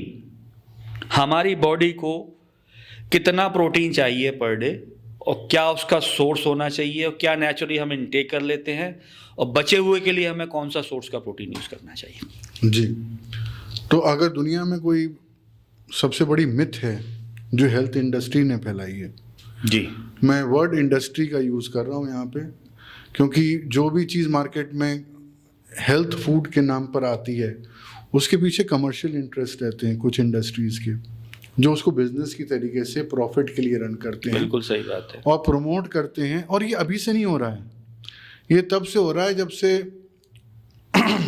सोया प्रमोट हुआ, हेल्थ फूड है। ओट्स प्रमोट हुआ, हेल्थ फूड है। अभी बहुत सारे लोग सुबह उठते ही ओट्स खाते हैं। जी जी। वे फैट फ्री मिल्क प्रमोट हुआ कि वो बहुत हेल्दी है। ये सारे के सारे जो फूड्स थे जी, कैनोला ऑयल प्रमोट हुआ कि बहुत हेल्दी है। तो over a period of 5 to 10 years, 15-20 years हुआ क्या कि स्पेसिफिक इंडस्ट्रीज ने कुछ स्पेसिफिक फूड्स को प्रमोट किया जिससे कि वेस्ट जो है वो बिक सके। प्रोटीन की आपको एक्चुअली ज़रूरत है, वो है अमीनो एसिड्स। अमीनो एसिड्स होते हैं बिल्डिंग ब्लॉक्स ऑफ प्रोटीन्स, ठीक है।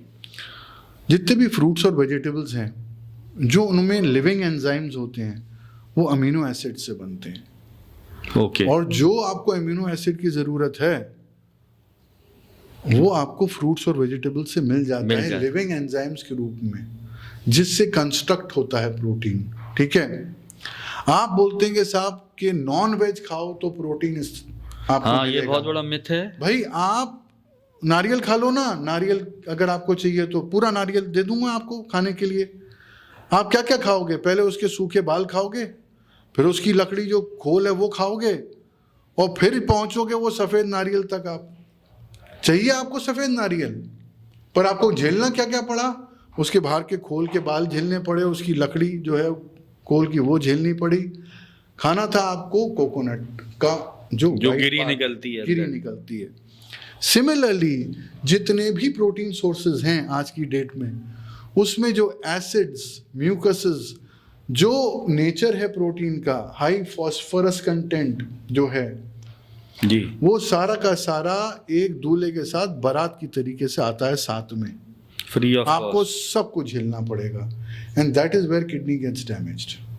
वहां पे आपके थोड़े से प्रोटीन के लिए आपकी किडनी डैमेज हो जाती है। अब जहाँ तक किडनी पेशेंट्स की बात है, तो 2 प्रोटीन सप्लीमेंट्स जो हैं वो इम्पॉर्टेंट है नोट करने के लिए।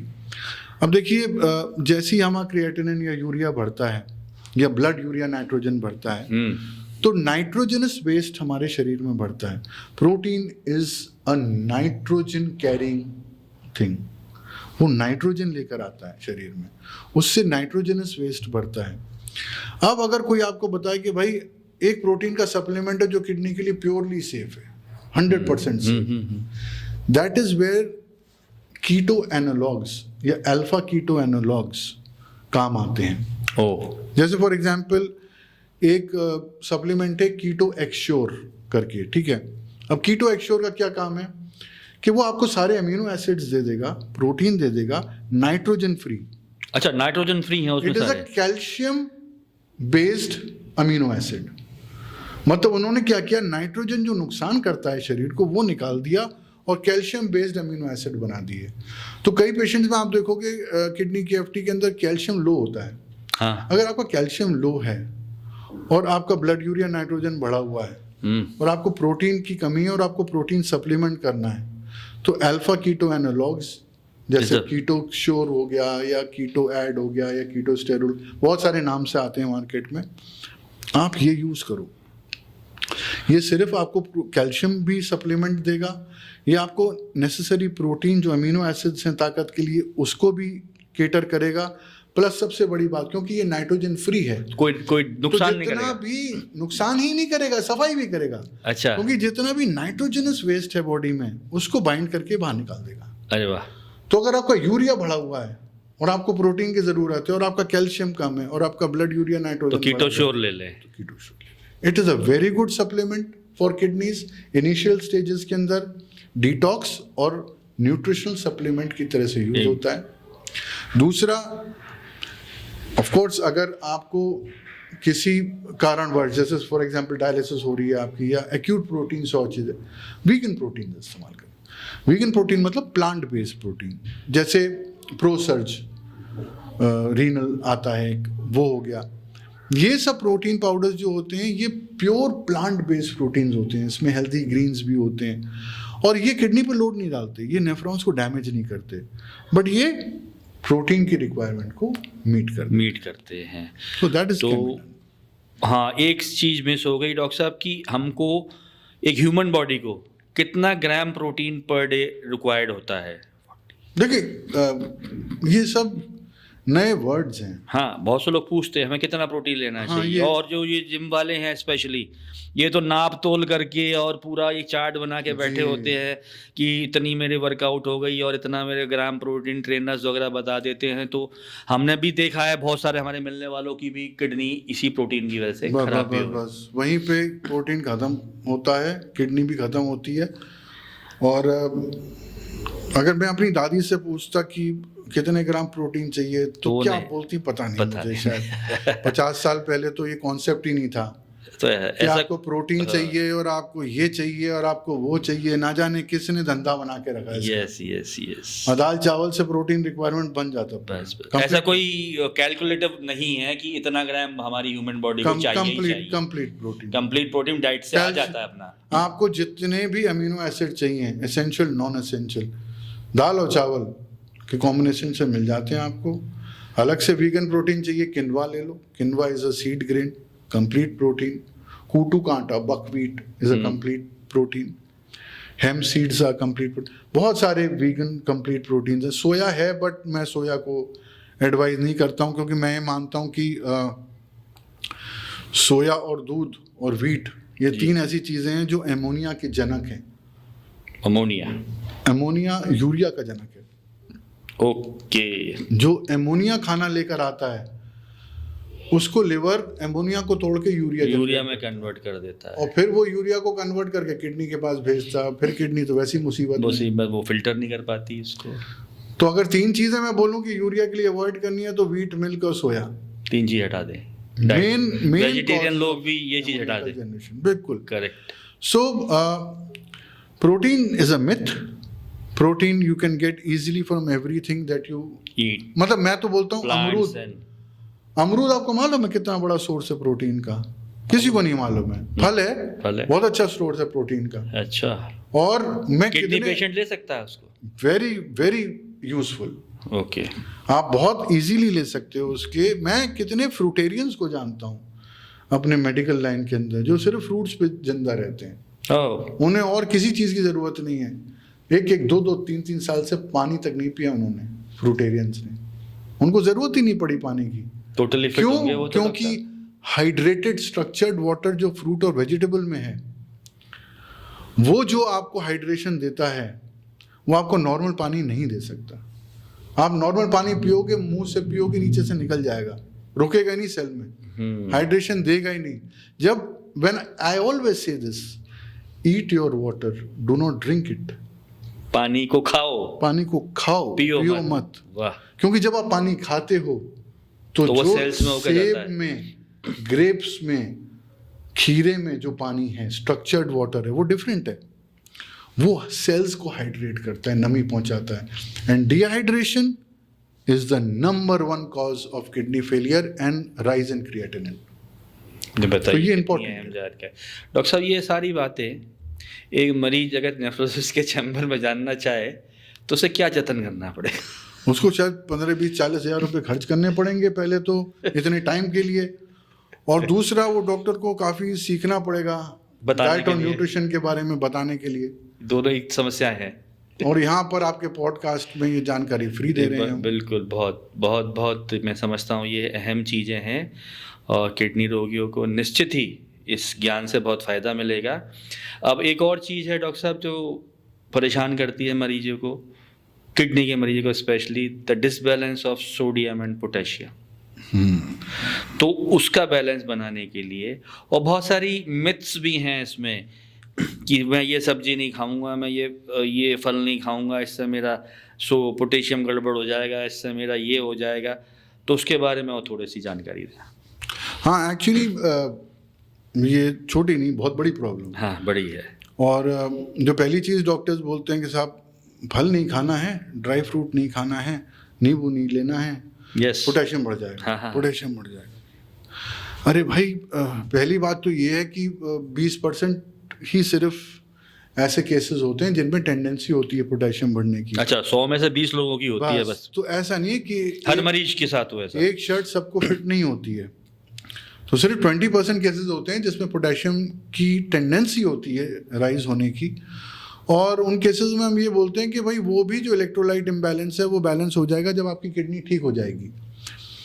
और तब तक आप पोटेशियम बाइंडर्स का इस्तेमाल कर सकते हैं, occasionally once a week or twice a week as required, as prescribed by the physician. Daily भी लेने की जरूरत नहीं है, हफ्ते में लेने की जरूरत नहीं है। तो उससे पोटेशियम लेवल्स कम हो जाते हैं। That is only in 20% cases.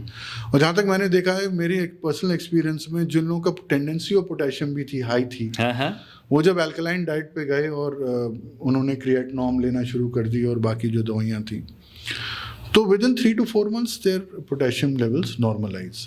Okay. Plus जो आप पोटेशियम खाते हो, प्लीज अंडरस्टैंड, जो आप पोटेशियम खाते हो फ्रूट्स और वेजिटेबल से, वो डायरेक्टली आपके ब्लड में नहीं जाता है। उसका रीज़न है because of the nature of fruit and vegetables. एक तो ये है कि वो कार्बोहाइड्रेट्स हैं, तो जैसे ही आप खाते हो उसको, जैसे ही कार्बोहाइड्रेट खाते हो आप, इंसुलिन सीक्रेट होती है जो पोटेशियम को बाइंड करके सेल्स में ले जाती है जहाँ पे उसकी ज़रूरत है।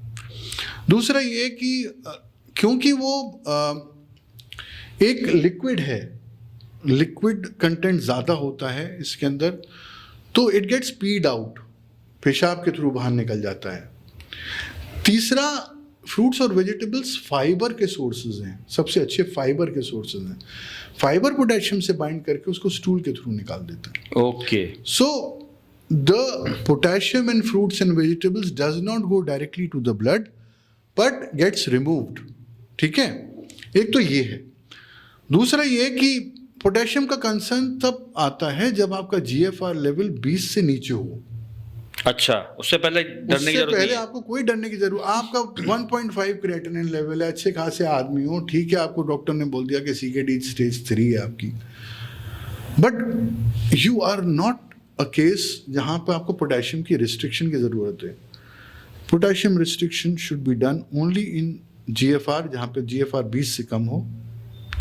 20% पेशेंट में ही सिर्फ पोटेशियम रिस्ट्रिक्टेड होता है, और जो है भी वो through urine, through stool normally निकल जाता है। अगर ज़रूरत पड़े पोटेशियम बाइंडर ले सकते हैं। ठीक, तो आपने अपने डाइट प्लान में list of fruits and vegetables दे रखी होगी। पूरा लिस्ट है डाइट प्लान में, जो कि फ्रूट्स और वेजिटेबल्स जो लो इन पोटेशियम है। अच्छा, अब साथ में इसके साथ सोडियम भी आता है। अब आप रिपोर्ट देख के बता सकते हो कि पेशेंट के अंदर पानी जमा हो रहा है नहीं हो रहा है शरीर में, सोडियम लेवल देख के सिर्फ। अच्छा, अगर उसका सोडियम लेवल कम है, इसका मतलब पानी या वाटर रिटेंशन हो रहा है शरीर के अंदर। ओके। 1 चम्मच नमक 5 लीटर पानी में घोल दिया गया सोडियम का नॉर्मल, जो नॉर्मली होता है, अगर आपने 5.5 लीटर कर लिया तो वो जो नमक का कंसंट्रेशन है वो कम, परसेंटेज डाउन हो जाएगी। If your sodium is going to 130, 125, 100% पानी जमा हो रहा है अंदर शरीर में। ओके, इंडिकेटर है ये। अगर सोडियम आपका गिर रहा है तो शरीर में पानी यस बढ़ रहा है। ऊपर से लोग और नमक डालने के लिए बोलते थे जब सोडियम कम होता है, वो बीपी बढ़ा देता है। So it's a very complicated thing. वो फ्लूइड रिमूव होना चाहिए। यस यस यस, अगर आप फ्लूइड रिमूव कर लोगे तो बैलेंसेस आ जाएंगे। वहां पर मैं लोगों को स्वेटिंग की एडवाइस देता हूँ। आप जितना स्वेट करोगे उतना अच्छा है आपके लिए। वो एक्स्ट्रा जो फ्लूइड है वो पसीने के रूप में निकल जाता है, तो वो आपका सोडियम अपने आप नॉर्मल हो जाएगा। Yes yes.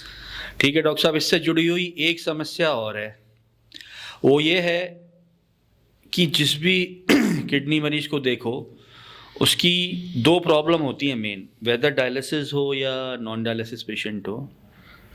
हीमोग्लोबिन लेवल कम, जिसको अनीमिया बोलते हैं मेडिकल लैंग्वेज में, और ब्लड प्रेशर फ्लक्चुएशन, कभी हाई हो गया एकदम से, फिर नीचे आया, फिर हाई हो गया, जिसको हाइपरटेंशन बोलते हैं। तो ये 2 प्रॉब्लम भी बहुत कॉमन है। एक्चुअली देखा जाए तो हाइपरटेंशन शायद सिंगल मोस्ट इम्पॉर्टेंट कॉज है किडनी फेलियर का इन टर्म्स ऑफ इफेक्टिंग। आप जब एक नेफ्रोलॉजिस्ट के पास जाते हो तो किडनी फेलियर से बचाने के लिए सबसे पहले आपको वो एक एंटी हाइपरटेंसिव देता है या 2-3 ब्लड प्रेशर की दवाइयाँ देता है। उसका रीज़न ये होता है कि अगर ब्लड प्रेशर कंट्रोल में है तो आपकी किडनी बच जाएगी, और अगर आपका ब्लड प्रेशर कंट्रोल में नहीं है तो आप कितनी भी डाइट, कितनी भी दवाइयाँ ले लो, आपकी किडनी डैमेज होती रहेगी फर्दर। तो मैं सारे पेशेंट से ये बोलता हूँ जो लोग एलोपैथी में नहीं जा रहे हैं, प्लीज़ अगर आपको लगता है या आपकी रिपोर्ट में किडनी फेलियर आया है तो मेरे से संपर्क करने के पहले नेफ्रोलॉजिस्ट से संपर्क कीजिए। मैं वो कोई भी केस नहीं उठाता हूँ जहाँ पे नेफ्रोलॉजी का प्रिस्क्रिप्शन नहीं है या बेसिक प्रिस्क्रिप्शन नहीं है। दैट इज़ इम्पॉर्टेंट, वो ज़रूरी है। अच्छा अच्छा। अगर आप नेफ्रोलॉजिस्ट को अवॉइड करोगे तो आप बहुत बड़ी गलती कर रहे हो, क्योंकि देखिए अगर आपका बीपी हाई है तो आप कुछ भी कर लो, आपको दवाई तो लेनी है बीपी के लिए। अगर आप बीपी को कंट्रोल नहीं करोगे, वो बेसिक दवाइयाँ एलोपैथी की नहीं लोगे, तो आपकी ही किडनी नुकसान करेगी। तो इसलिए हाँ, यस ऑफ कोर्स ऐसे केसेस हैं जहाँ पे उन्होंने 4-5 कॉम्बिनेशंस दे दिए दवाई के और फिर भी बीपी कंट्रोल नहीं हो रहा। That is where I advise BP control syrup. इतना बढ़िया कॉम्बिनेशन है हर्ब्स का बीपी को कंट्रोल करने के लिए, स्ट्रेस को कम करने के लिए, ओके, नींद अच्छी लाने के लिए। जो उसमें अश्वगंधा और बाकी तत्व हैं, they are very good, very effective. आप वहाँ पे बीपी कंट्रोल सिरप का 15 ml 2 बार या 10 ml 3 बार करके ले लो, तो आराम आ जाता है। कंट्रोल नहीं होगा अगर एलोपैथी से तो इससे हो जाएगा, बट कॉम्बिनेशन में इट इज इम्पोर्टेंट। इसको सपोर्टिव में रख सकते हैं, सपोर्टिव में रख सकते हैं। दूसरा आपने बोला एनीमिया के बारे में, हीमोग्लोबिन डाउन हो जाता है पेशेंट का।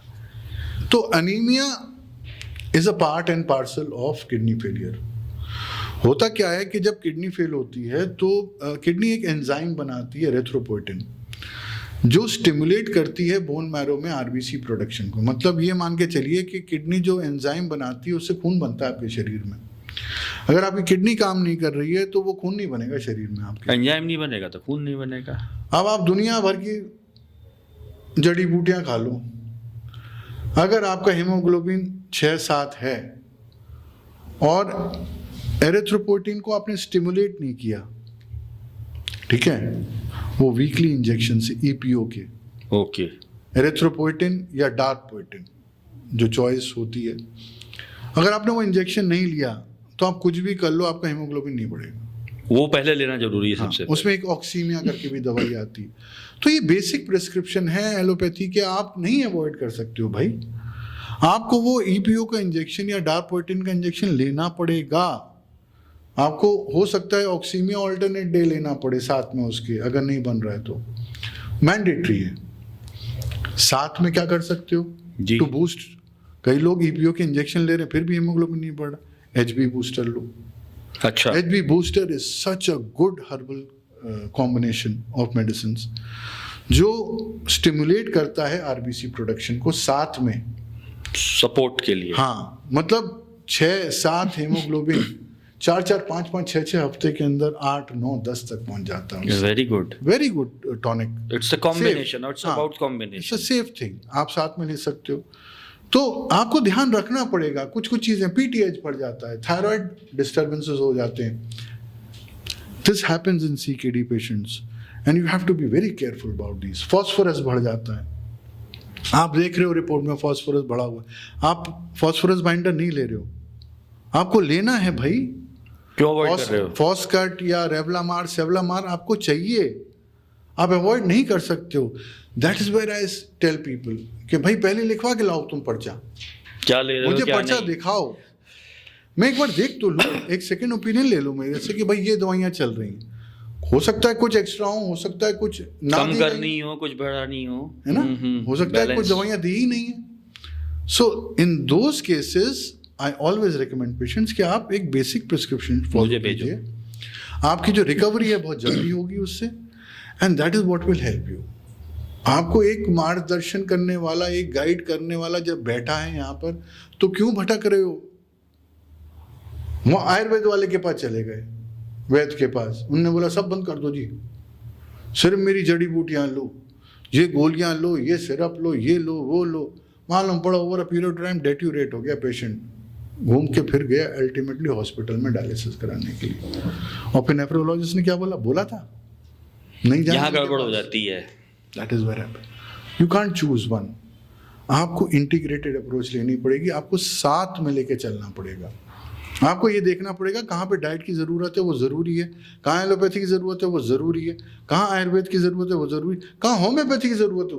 Homeopathy is a great way of regenerating nephrons. जड़ से अगर ख़त्म करने के लिए कोई चीज़ है तो होम्योपैथी है। पर आप ये बोलो कि मैं जी सब बंद करके होम्योपैथ के पास चला जाऊँगा और मैं अकेला वही मेरा काम कर एल्सरम देगा। 7X लूँगा जी, या मैं बहुत सारी दवाइयाँ आती हैं, एपिसमेल दे दी साबुन, हैं अच्छी दवाइयाँ, बट वो क्या बोलेगा और कुछ मत लेना मेरी दवाई के सिवा, वो मतलब वहाँ भी काम करता। वहाँ काम करता। तो बेसिकली डॉक्टर साहब का कहना है कि आपको सारी मेडिकल साइंसेस का, सारी पैथीज का कुछ कुछ पार्ट यूज़ करना, जो वो अपने ट्रीटमेंट में करते भी उन्होंने बताया था। I do not condemn any medical science, क्योंकि सब ने अपने अपने इतिहास में रिसर्चेस की हैं और नई नई चीज़ों से आए हैं। तो किडनी पेशेंट को रिकवर करने के लिए ये सारी चीज़ें करनी होंगी। अकेले किसी एक पे डिपेंडेंट होके रह गया तो उसका इलाज संभव नहीं है। आपको एलोपैथ भी यूज़ करना है, आपको हर्बल भी यूज़ करना है, आपको डाइट भी यूज़ करनी है, कहीं कहीं होम्योपैथी भी यूज़ करनी है। तो ये बहुत बड़ी जानकारी वाली चीज़ है। अब डॉक्टर साहब, इस बीमारी के सबसे बड़े सेगमेंट पे जी, जिससे दुनिया भर के हजारों हॉस्पिटल चल रहे हैं, जी, डायलिसिस। जिन मरीजों की डायलिसिस चल रही है, एक बार चल रही है, 2 बार चल रही है, 3 बार चल रही है हफ्ते में, तो आपका क्या मानना है कि कितनी बार तक ठीक है? उससे ज़्यादा कराई तो गड़बड़ है? और क्या चांसेस हैं इनके जिनसे इनको कुछ राहत मिल सके या डिपेंडेंसी इनकी डायलिसिस पे कम हो सके? क्योंकि पेशेंट तो सीधा आपसे यही पूछता होगा, होपफुली मेरी डायलिसिस बंद करा दो। Which is a wrong statement. आप क्या सजेस्ट करेंगे इन लोगों को कि अब काम तमाम तो कर ही लिया है इन लोगों ने, अब भी अगर जागरूक हो जाए तो क्या चांसेस है? डायलिसिस एक बड़ी दुख भरी दास्तान है, कहानी है, और मैं उन सब पेशेंट्स का जो पेन है, जो दर्द है, वो फील करता हूँ जो लोग इस समय डायलिसिस करा रहे हैं या उनके घर वाले करा रहे हैं। बहुत पेनफुल चीज़ है। ज़िंदगी भर आप सोचिए कि जैसे कि एक मौत की सज़ा सुना दी गई हो किसी को, इतनी बुरी ज़िंदगी हो जाती है। दर्द, पैसा, जीवन सब जाता है, और जो दर्द या पीड़ा एक डायलिसिस का मरीज गुजर रहा था जिससे, वो कोई और महसूस नहीं कर सकता। जी। मुझे अफसोस इस बात का होता है कि जब वो इंसान इतनी पीड़ा झेल रहा है तो क्यों नहीं वो इंसान कोशिश करता है कि डायलिसिस से रिकवरी हो या डायलिसिस बंद हो पाए। वो क्यों अपने सारे हाथ पैर छोड़ देता है और नाउम्मीद हो जाता है, नाउम्मीद हो जाता है, और जो जीवन का संघर्ष है उस पर गिव अप कर देता है, छोड़ देता है। एग्जैक्टली, होता ही यही है, होता ही यही है। इसको मैं मानने के लिए तैयार नहीं हूँ। अच्छा, आप चाहे डायलिसिस आपकी एक बार हुई है, 2 बार हुई है, 3 बार हुई है, 1 महीने से हो रही है, 3 महीने से हो रही है, 6 महीने से, 1 साल से हो रही है, 3 साल से हो रही है, किसी भी स्टेज पर आप अपनी किडनी को रिवाइव कर सकते हैं, बशर्ते आप वो जो इम्पोर्टेंट है प्रोटोकॉल उसको फॉलो कर पाए। वो इम्पोर्टेंट है प्रोटोकॉल, और उसको आप अवॉइड नहीं कर सकते। जी। आपको ये इम्पोर्टेंट है समझना कि किडनी आपकी रिकवर कैसे करेगी। बिल्कुल। डायलिसिस होना शुरू हो गई आपकी, क्यों होना शुरू हुई? भाई किडनी फेल हो गई इसलिए डायलिसिस होना शुरू हुई। कई बार किडनी पूरी तरह से फेल नहीं हुई है, पर डॉक्टरों ने चालू कर दी डायलिसिस, हो गई डायलिसिस। पूरी फेल होना मतलब डॉक्टर साहब यूरिन बनना बंद। यस, जब तक यूरिन आ रहा है तब तक वो फेल, पूरी फेल नहीं। यस। तो यूरिन आ रहा है, बावजूद उसकी डायलिसिस शुरू हो गई। अनफॉर्चुनेट है, ठीक है, फंस गए, ऐसे सर्कमस्टेंसेस, सिचुएशंस आ गए, यूरिया बढ़ गया, यूरिमिक सिम्टम्स आने लगे, पानी जमा होने लगा। जी। इमरजेंसी में जैसे वेंटिलेटर पे डाल देते हैं पेशेंट को, वैसे डायलिसिस की जरूरत थी, हो गई, चलो कोई बात नहीं है। छूट सकती है ये, बिल्कुल छूट सकती है, बस यही सबसे बड़ी बात है। बिल्कुल छूट सकती है डायलिसिस बंद हो सकती है, dialysis over a period of time reduce हो सकती है, बट उसके लिए आपको संकल्प, बहुत कुछ करना पड़ेगा, सामग्री, सहयोग और समाधान, ये 4 चीजें आपको ध्यान रखनी पड़ेंगी। डायलिसिस से रिकवरी का एक डाइट होती है, पर्टिकुलर डाइट होती है जो आपको फॉलो करनी पड़ेगी, जिसमें हम लोग मिलेट्स का इस्तेमाल करते हैं, स्प्राउट्स का इस्तेमाल करते हैं, प्रोटीन होता है उसके अंदर, वेजिटेबल्स, फ्रूट्स होते हैं, पर वो ज़रूरी है। तो उसका संकल्प तो लेना पड़ेगा कि भाई जब तक मैं डायलिसिस को बंद नहीं कर लेता तब तक मैं डाइट प्लान में रहूँगा। अब वो चाहे 6 महीने हो, 1 साल हो, 1.5 साल हो, 2 साल हो, अब और क्या, वो तो करना पड़ेगा, अन्यथा तो उसे जीवन भर डायलिसिस करा के ट्रांसप्लांट कराना है। अगर वो ये चांस लेता है तो उसका रिकवरी की संभावना है, तो उसको करना पड़ेगा। बिल्कुल। और दूसरी चीज़ जो बहुत इंपॉर्टेंट है, रिक्वायर्ड दवाइयाँ, फॉर एग्जाम्पल नेफ्रोपंचामृत है, बहुत अच्छी टॉनिक है नेफ्रोपंचामृत, तो नेफ्रोपंचामृत प्लस, पुनर्नवा, गोखरू, कासनी, बहुत सारी चीज़ें हैं उसके अंदर, तो वो रिजुविनेट करती है बॉडी को, आप वो लो। नेफ्रोशील्ड मैक करके गोली आती है एंटीऑक्सीडेंट्स की, दैट इज़ वेरी इफेक्टिव, जो नेफ्रॉन्स की रीजनरेशन में काम आती है। क्रेटनॉम जैसी दवाइयाँ जो यूरिमिक प्रोबायोटिक्स होते हैं क्लेंजिंग के लिए, जिसको हम लोग एंट्रिक डायलिसिस बोलते हैं। मेरा एक वीडियो है जिसमें मैंने एक कॉन्सेप्ट बताया था कि डायलिसिस टैबलेट से कैसी की। हाँ, मैंने भी देखा। तो जिसमें उसी को एंट्रिक डायलिसिस बोलते हैं। जी। तो उसके अंदर जो क्रिएटनॉम कैप्सूल होती है वो एंट्रिक डायलिसिस करती है कि भाई आपकी जो गंदगी खून में घूम रही है वही आपकी आंतों में आती है, और जो आंतों की गंदगी है वो खून में जाती है, बिकॉज जो उसका बैरियर है वो पोरस होता है, वो लीक करने लगता है, इधर से उधर होता है। जी। तो जो आपका urea, creatinine, uric acid blood में घूम रहा है, उसका काफी एलिमेंट आंतों में आ चुका है, तो अगर कोई ऐसी गोली हो जो प्रोबायोटिक प्रीबायोटिक की बाइंड कर ले उनको सबको साथ में और उसको निकाल दे स्टूल के थ्रू, मल के द्वारा, तो वो एंटरिक डायलिसिस कहलाती है। बिल्कुल, मतलब यही तो डायलिसिस में होता है। And but this is not a replacement for dialysis. ये नहीं बोल सकते हो आपके भाई साहब वो गोली दे दो हम डायलिसिस नहीं कराएंगे। वो आपको हेल्प कर रही है, वो डायलिसिस की मशीन की तरीके से काम कर रही है, आधा काम कर रही है, लोड कम 25% कर रही है, जो भी कर रही है कम कर रही है। सिमिलरली एक और चीज होती है जिसको मैं बहुत प्रमोट करता हूँ, that is derma dialysis. Derma dialysis क्या है? आपने एक वीडियो में बोला भी आपके पास एक नहीं लाखों किडनियां हैं। यस, अगर आपके नेफ्रॉन्स जो किडनी के फिल्टर हैं वो 10 लाख हैं तो आपके पास स्वेट ग्लैंड 50 लाख हैं। और एनाटॉमिकली और physiologically sweat gland is very similar to nephrons, मतलब बिल्कुल ऑलमोस्ट एक जैसा काम करते हैं वो। बताइए क्या करते हैं भाई? पानी जमा हो रहा है, पानी निकालता है पसीना।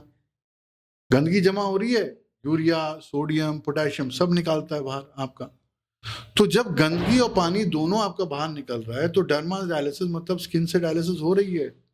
कैसे होती है वो?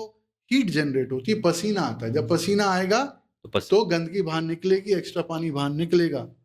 8 लीटर तक पानी बाहर निकल जाता है एक दिन में अगर आप स्वेटिंग प्रॉपर्ली यूज करो स्वेटिंग को।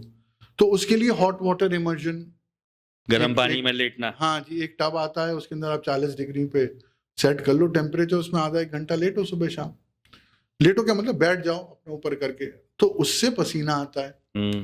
घर बैठे आपने कितने ऐसे पेशेंट्स हैं जो डायलिसिस कराए उसके बाद गए नहीं डायलिसिस कराने के लिए, वो घर बैठे कर home remedies. This is a home remedy.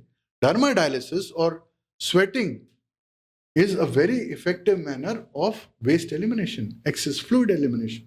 So enteric dialysis, derma dialysis, medicine for repair of nephrons like nephropanchamrit, nephroshield mac, इस टाइप की दवाएं। डायलिसिस वाली डाइट जिससे लीडन लोड कम हो, किडनी पे लोड कम पड़े। आपको माहौल क्रिएट करना पड़ेगा जिससे कि आपकी किडनी रिकवर कर सके। 100% करेगी क्यों नहीं करेगी भाई? सही काम करो, कंटिन्यूड काम करो, लगे रहो। आप खुद यकीन नहीं मानेंगे कि देखेंगे आप कि हाँ भाई मेरे कितने ऐसे पेशेंट्स हैं डायलिसिस कराते हैं, वो 10 दिन में 15 दिन में एक बार चलेगा। चलो पहले 2-3 करा रहे थे हफ्ते में। अब वो आके बैठते दूसरे पेशेंट देखते हैं उनको, अरे साहब इसका तो बीपी बढ़ा हुआ है, इसका तो ये हो रहा है, मेरा तो बीपी भी नॉर्मल है, मेरे में तो पानी निकल रहा है, पानी जमा ही नहीं हुआ। मुश्किल क्योंकि होम रेमेडीज कर रहे हैं, होम रेमेडीज कर रहे आपकी हो बताई हुई। तो वो भी बोलते भाई साहब क्या कर रहे हो ऐसा? पेशेंट्स को पूछते हैं तो बोले साहब डॉक्टर साहब की डाइट फॉलो। अरे ऐसा थोड़ी होता है, ऐसा नहीं होता। तो anyways, but what I am saying is dialysis से रिकवरी पॉसिबल है। अगर आपने एक बार डायलिसिस करा ली है या कुछ दिन डायलिसिस करा ली है तो लाइफ सेंटेंस नहीं है, निकल जाओगे उससे। पर प्रोटोकॉल फॉलो करो, कंटिन्यूड फॉलो करो, 6 महीने, 1 साल, 1.5 साल, 2 साल, जो भी टाइम लगता है डिपेंडिंग ऑन क्या डैमेज है किडनी का, तो रिकवरी हो जाती है उससे। सो इन द एंड मतलब जो डायलिसिस वाला आपने बताया उसमें डायलिसिस वाली स्ट्रिक्ट डाइट और उसके बाद कुछ ऐसी मेडिसिन हैं हर्बल डॉक्टर साहब ने बताई हैं जो रिजुविनेट करती हैं बॉडी को और किडनी को, और तीसरा एंट्रिक डायलिसिस यानी कि दवा या गोली से डायलिसिस, चौथा डर्मा डायलिसिस यानी कि अपनी स्किन को यूज़ करके स्वेटिंग, पसीना बहाकर, चाहे गमरा गर्म करके, चाहे वॉट पानी में लेटकर, चाहे सोना बात लेकर, और उसके बाद आप नियमित इस चीज़ को फॉलो करें तो डॉक्टर साहब का कहना है कि डायलिसिस धीरे धीरे डिले होगी। अगर आपकी 2 हो रही हैं तो 2 महीने में हो सकता है वो 1 होने लगे, फिर 15 दिन में 1 होने लगे, और धीरे धीरे आप इससे बाहर आ जाएंगे। अगर किसी भी पेशेंट की डायलिसिस स्टार्ट हो गई है तो उसे नेगेटिव नहीं होना है, डिप्रेस नहीं होना है, उसको हमेशा डॉक्टर साहब का कहना है बी पॉजिटिव, और चांस है आप इससे बाहर निकल आओगे। लेकिन उनका ये कहना है क्या आप डायलिसिस से बाहर आने के लिए तैयार है, क्योंकि करना आपको है। He will guide but you have to do. ये आपको मानना पड़ेगा कि संकल्प लेना पड़ेगा कि हाँ मुझे इस बीमारी को हराना है, आप डेफिनेटली हरा देंगे। और निश्चल जी एक बात और बताऊं मैं आपको, जो आपने लास्ट में एक बात कही कि पॉजिटिव माइंडसेट रहना है। हर एक ऑर्गन जो हमारी शरीर का है वो एक स्टेट ऑफ माइंड से कनेक्टेड है। आप TCM को देखिए, ट्रेडिशनल चाइनीज मेडिसिन, उसमें किडनी के लिए एक वर्ड यूज किया गया, एक इमोशन यूज किया गया, फियर इफेक्ट्स किडनी। जो डायलिसिस पे चला जाता है वो तो डॉक्टर साहब मैंने देखा है लगभग टूट जाता है, उसने तो उम्मीद छोड़ दी, इतना नेगेटिव हो गया ना, वो घर वालों से बात करता है ना कुछ करता है। मेरे कई मिलने वालों को कभी भी मिलने जाता हूँ, वो इस तरह का हो जाता है, उसने ये ठान लिया कि अब तो मुझे इस जीवन से जाना है, मेरा अंत आ गया है, बिल्कुल नाउम्मीद हो जाता है। कोई हेल्प नहीं करने वाला है ना। वो डॉक्टर से बात करता है, डॉक्टर बोलता है नहीं जी अब ट्रांसप्लांट कराओ। जी, वही आजू नाउम्मीद हो बाजू में जाता है जो वो। पेशेंट लेटे हुए हैं, हाँ जी हमारे साथ भी ऐसा रहा, वहाँ उनकी फैमिली बन जाती है, उनके फ्रेंड्स बन जाते हैं, वो ग्रुप बन जाता है। और वो ग्रुप सिर्फ नेगेटिव टॉक करता है, उसमें कोई ऐसा नहीं है पॉजिटिव टॉक करने वाला, वहां पे बताने वाला उनको। ऑलवेज फर्स्ट बी पॉजिटिव, मतलब आप Yes. ये मान लीजिए निकल आएंगे इस सिचुएशन से। मैं ये बोलता हूं कि अगर आप हिम्मत है रखते हो, उम्मीद रखते हो, पेशेंट और पेशेंट के फैमिली वाले Yes. दोनों के लिए, आप एज एन एग्जाम्पल उस यूनिट के लिए, डायलिसिस की यूनिट के लिए प्रूफ करके दिखाओ उनको, एग्जाम्पल बन के दिखाओ, उदाहरण बन जाओ। मेरे को बस एक बार संपर्क करो मुझसे, जो मैं बोल रहा हूँ वैसे करते रहो, आंख बंद करके जो मैं बोल रहा हूँ वो फॉलो करते रहो, ठीक है? मरने नहीं दूंगा मैं, ठीक है? उसको करो, लगातार करो, और फिर दूसरों को करो कि बताओ, उनके लिए एग्जाम्पल बनो आप, एग्जाम्पल सेट करो उनको कि भाई साहब मैं हर हफ्ते में 2 बार आता था, अब 15 दिन में 1 बार हलवाई हो रही है। That is a very good, मतलब एक ऐसा रिजल्ट है जो पॉजिटिविटी भी ले आता है पेशेंट के अंदर कि पहले मैं 3 बार आ रहा था हफ्ते में, अब मैं 2 हफ्ते में 1 बार आ रहा हूँ, कि मतलब मैं 60% तक रिकवर कर गया हूँ। उसका मतलब यही हुआ है ना फ्रीक्वेंसी में। तो दैट इज वेरी गुड। मैं समझता हूँ कि डायलिसिस वाले पेशेंटों को भी अपने सवालों के जवाब मिल गए होंगे, और ये एक ऐसी चीज़ है शायद जो डायलिसिस पेशेंट के अंदर से भय भी निकाल देगी। और डॉक्टर साहब लास्ट में, पेशेंटों का इलाज करने में परेशानी तो आपको भी आती है। अरे बहुत आती है भैया, बहुत परेशानी आती है, क्योंकि क्या ऐसी चीजें हैं जो आप चाहते हो पेशेंट पे वो लैग कर रहा है इलाज करने में? कमिटमेंट का लैग है, कमिटमेंट और विश्वास। और पेशेंट्स की भी कहीं ना कहीं प्रॉब्लम आती होगी, क्योंकि ये ऐसी बीमारी नहीं है चुटकी बजा के ठीक करी जा सके। मेरे पास दिखा है, मैंने ऑब्जर्व किया है, मैंने शक स्वाभाविक है। जब आपके गूगल पे दुकानें लगी हुई हैं, एक से एक आयुर्वेदाचार्य बैठे हुए हैं कि हम ये कर देंगे, हम वो कर देंगे, ऑब्वियसली अगर वहां से निराश होते हैं तो दिल टूटता है। नेफ्रोलॉजिस्ट तो वैसे भी खैर कोई उम्मीद नहीं देता, तो दिल तो टूटता है, पर अगर कोई जेन्युइनली हेल्प कर दे तो हो जाता है काम। दूसरा कमिटमेंट नहीं है, करना चाहते हैं पर कर नहीं पाते हैं, बिकॉज ऑफ वेरियस रीजंस नहीं कर पाते हैं।